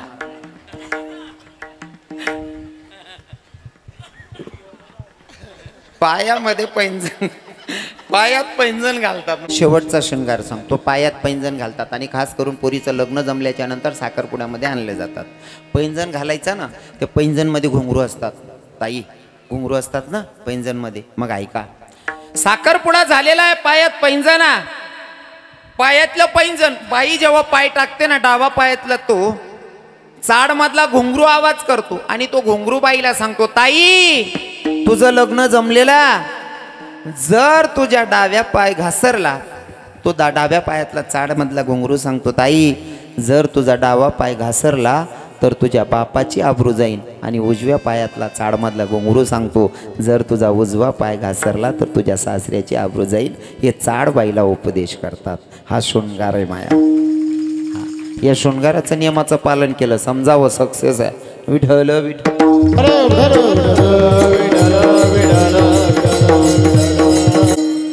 गोकुळामध्ये भगवंत जन्माला आलेला, भगवंत जन्माला आल्याच्या नंतर आनंद उत्सव गोकुळामध्ये साजरा करतात कशा पद्धतीने सांगतायत तुकोबा आहे भंगाच्या होता कृष्णाचा अवतार होता कृष्णाचा अवतार होता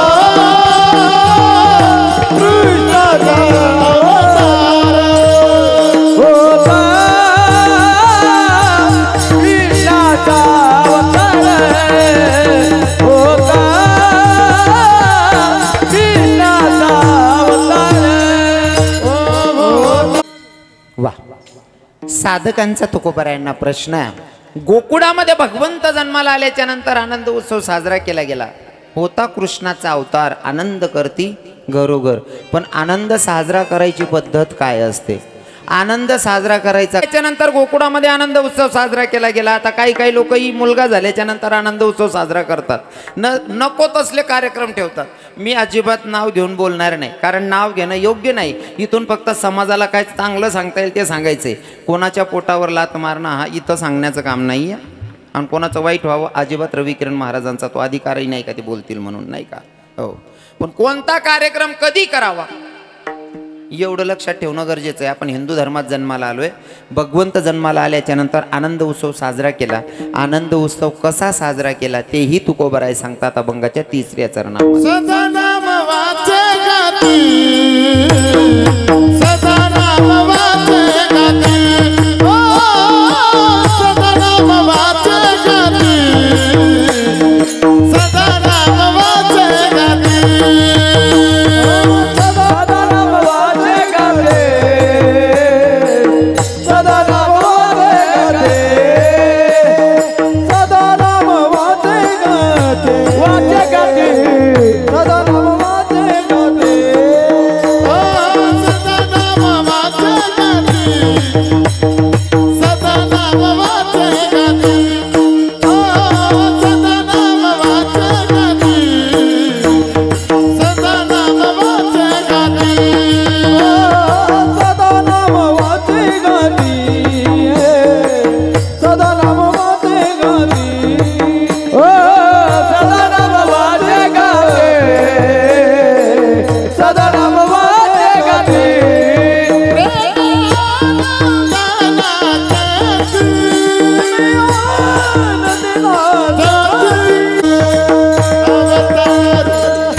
क्या बात आहे सदा नाम वाचे गाती प्रेमे आनंदी नाचती बघा भगवंत जन्माला आल्याच्या नंतर गोकुळात आनंद उत्सव साजरा केला कसं सदा नाम वाचे गाती म्हणजे भगवंताचं गुणगान गायलं गेलं आणि प्रेमी आनंदी नाचती नाही का असलं पाहिजे देवाच्यासाठी नाचणं सुद्धा योग्य आहे आणि नाचणं ही सुद्धा एक भक्ती आहे विठ्ठल विठ्ठल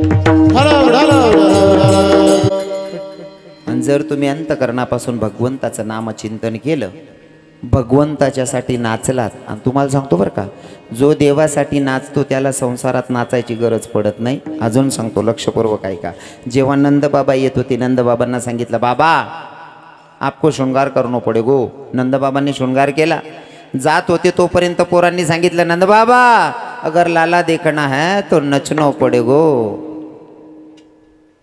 जर तुम्हाला तुमच्या पोराला बघायचं असेल तर तुम्हाला नाचावं लागेल मग देवनासाठी देवना बापले सुद्धा नाचणं पडस तुम्ही आणि मी नाचणं या मग काय नवीन आहे हा देवना बापले नाचणं पडस हाडे बाबा देखील 60-65 ते पक्की होई ना वय हां 68 हो म्हणा बापरे म्हणा अंदाज ना पुढे येत तुम्ही 68 वर्ष वयमा सुद्धा बाबा देखील हा हो 9 वर्ष जिराय राहणार हां आणि देखील या चेहऱ्यावर तेज बी कसं आहे 68 वर्ष वय म्हणजे 70 मग 2च बाकीच येतच तरी बाबांना चेहऱ्यावर दखा रुबाब कसा आहे हो आणि आता 25-25 30-30 वरीच ना पोरेशनीकडे दाखव ना त्याच ना गाल सुर खोबरा माट्या माय जातीने असा गाल येतात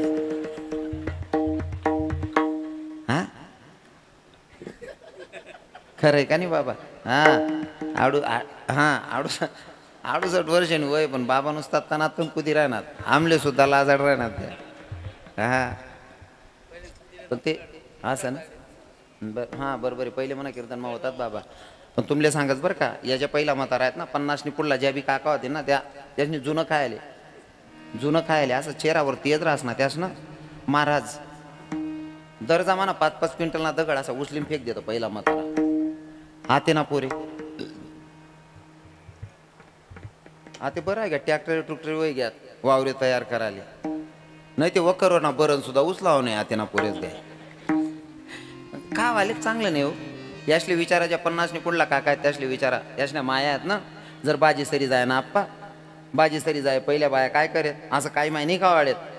पोळी असेल पोळी, भाकर असेल भाकर ना काला मोठ द्यावं, त्यावर तेल टाक द्यावं ना, गुई चुरी द्यावं ना, खाय भाऊ तेल गुई ना काला असा दांडगाला म्हातारा राहत. आते जर बाजी सरी गे का त्याने माया काला नाही बनवतेस, मॅगी बनाई देतेस. हो माडी तो मॅगी खाय काय को बी आगी दी चांगलं खावाडत जाय.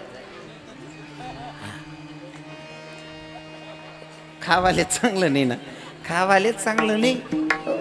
पहिला असं रुबाब बनवतो महाराज, असा दांडगाला म्हातारा ताई आमना तोंडायचा मा 21 वरीस ना पोऱ्या गया मग पाटा गुंडाय फिरांता. म्हणतं काय रे भाऊ काय वगैरे काय नाही म्हणे बाबा म्हणे म्हणा हात मुडी घ्या म्हणे. म्हणतं कस काय रे भाऊ काय नाही म्हणे महाराज माले हात मुडी जायला शे. म्हणतं कस काय म्हणणार पण काय नाही म्हणे मन म्हणा हो बाबा तू मागिते बकरी येऊन मला गो माल दे ना म्हणे. बाबा तुम्ही अण्णा बानड सुरत ना बकरीन गो माल दे ना हात मोडले ना तुम्ही उलगेल वावरने.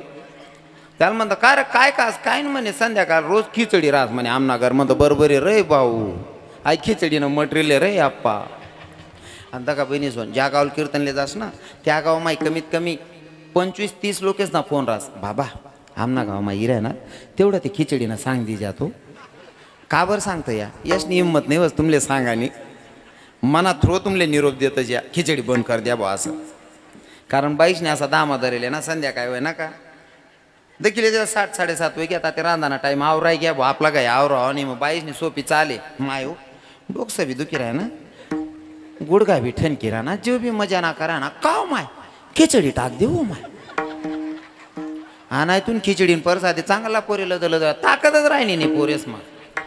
हो पहिला म्हातारा असा दांडगला होता खावायला चांगलं होतं. कच्ची उडीने दाय बिडे बिंजेत हिवाया मा आणि कच्ची उडीने दाय खावडे हा दांडगला म्हातारा राहत. हो पायटा मग कच्ची उडीने दाय काय आता आपला पोरे झोप मा उठता सांगतं माव माल पाव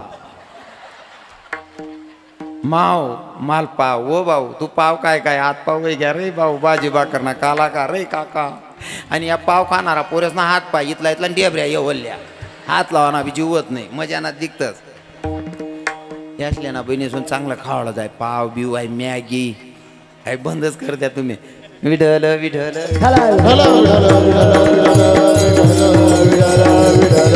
काही लोक म्हणतात महाराज मला ग्रंथ वाचायचा आहे पण मला वाचता येत नाही.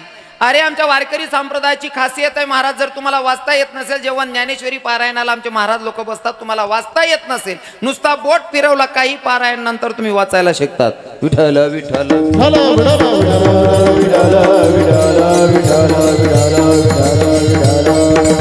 तरी पण काही लोकांच्या मनात प्रश्न असेल महाराज 7 दिवस पारायणले बसणं शक्य नाही म्हणा कामधंदा ना का सर्व मनावर जबाबदारी ठीक आहे ना हे पण करता येत नसेल तर आमचे तुकोबाराय पर्याय व्यवस्था सांगतात. सदा नामवाचे गाती जमत नसेल प्रेमे आनंदे नाचती. मग जिथं भगवंताचं गुणगान होतं तिथं जर तुम्ही अंतकरणापासून नाचलात गायन केलं तरी सुद्धा भगवंताला हर्ष होतो या गोष्टीचा.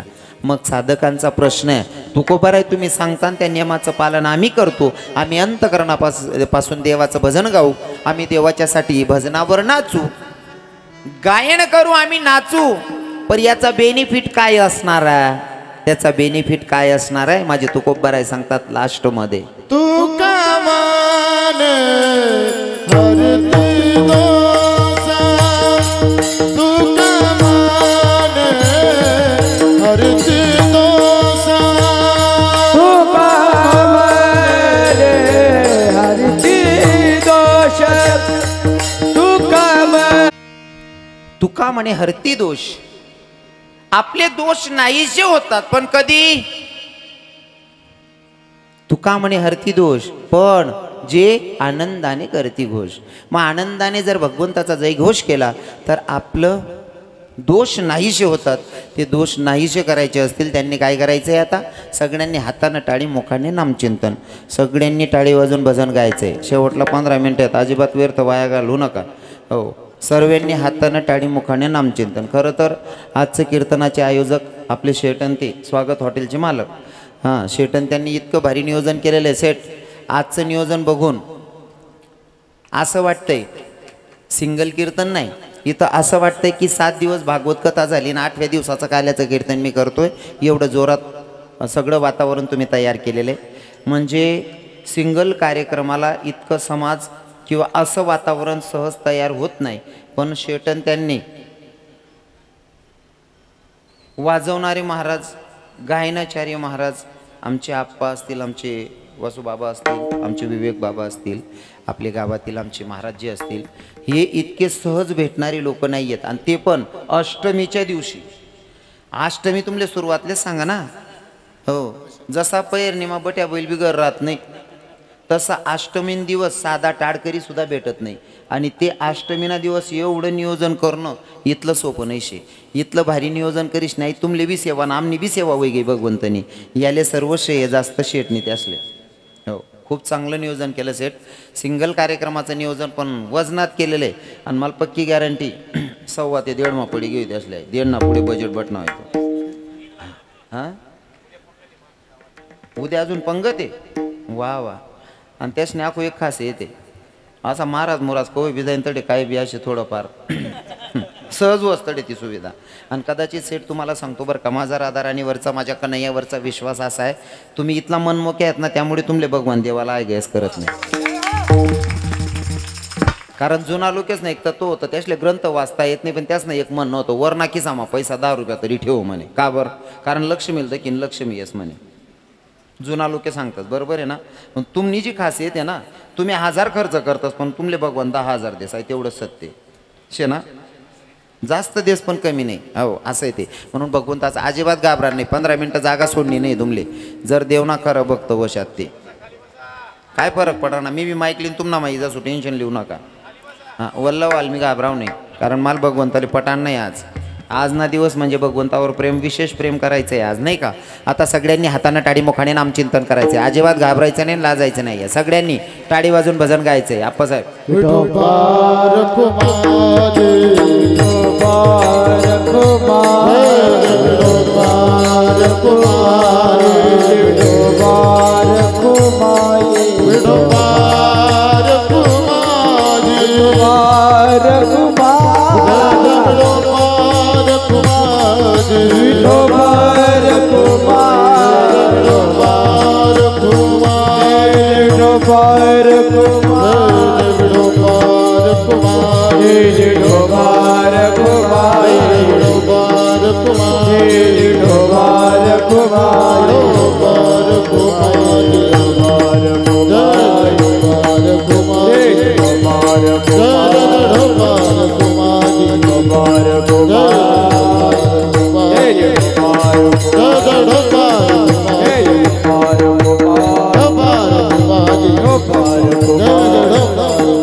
सर्वांनी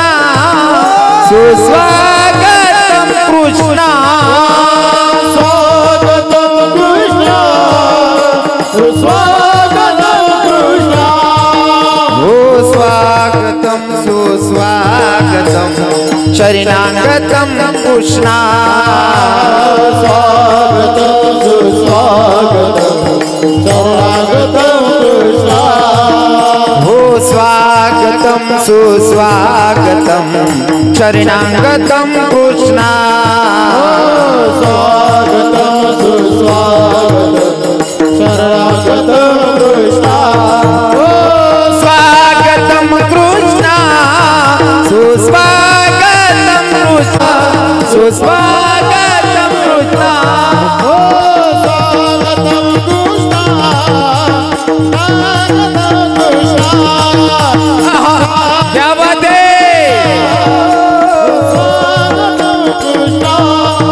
किती सांगू मी सांगू कुणाला, किती सांगू मी सांगू कुणाला, आज आनंदी आनंद झाला, आज आनंदी आनंद झाला, आज मी सांगू कोणाला, किती सांगू मी सांगू कोणाला, आज आनंदी आनंद झाला, आनंद झाला. अष्टमीच्या रात्रीला यमुनेच्या काठी गोकुळे अवतरले, नाचगाऊ गालात नाचगाऊ तालात पैंजण तरतरले. अष्टमीच्या रात्रीला यमुनेच्या काठी गोकुळ अवतरले, तालात पैंजण थरथरले. गोपी आल्या नाचून मनाची नादी सोडून नवनवरीचे सकाळले. आज आनंदी आनंद झाला, आज आनंदी आनंद झाला. किती सांगू मी सांगू कोणाला, किती सांगू मी सांगू कोणाला, आज आनंदी आनंद झाला, आज आनंदी आनंद झाला. ओ गोविंद आला रे, आला जरा मस्ती समाल ब्रजवाला, गोविंद आला रे, आला जरा मस्ती समाल ब्रजवाला.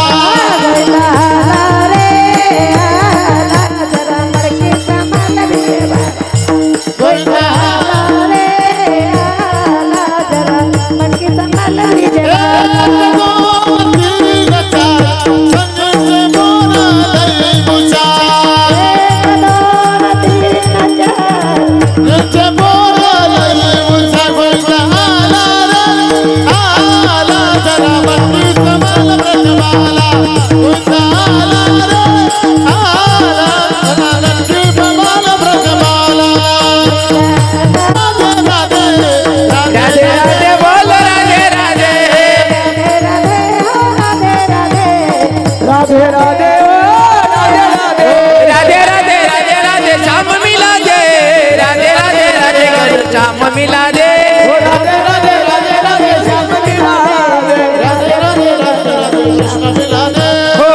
राधे राधे श्याम मिला दे, राधे राधे राधे घनश्याम मिला दे.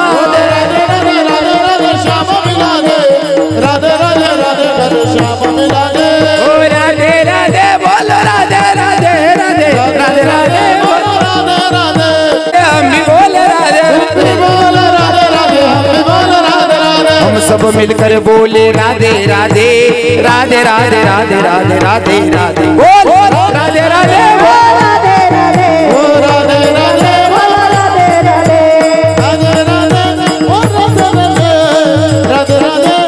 राधे राधे. जय सावले सरकार की, राधा रानी सरकार की, चक्रधर स्वामी महाराज की, दत्तात्रेय भगवान की, राधे राधे राधे राधे श्याम.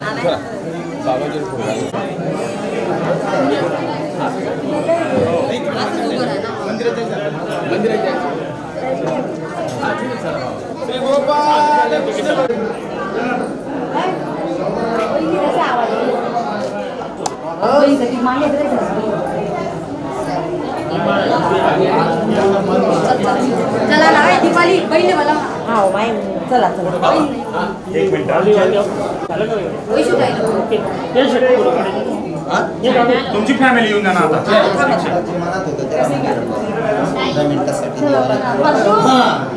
मम्मी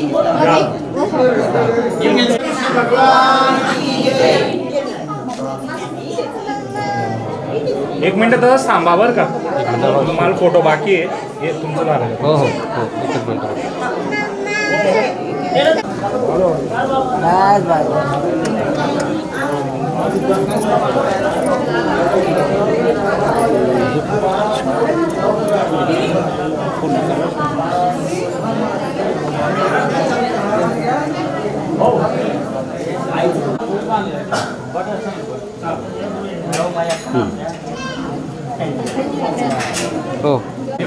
जाऊ द्या. हाथी घोडा पालकी जय कन्हैया लाल की. आता मंदिरात बेल बेल कन्हैया.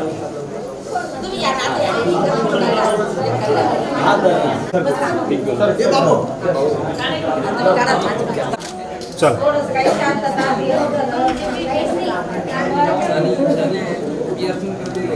बाबा आई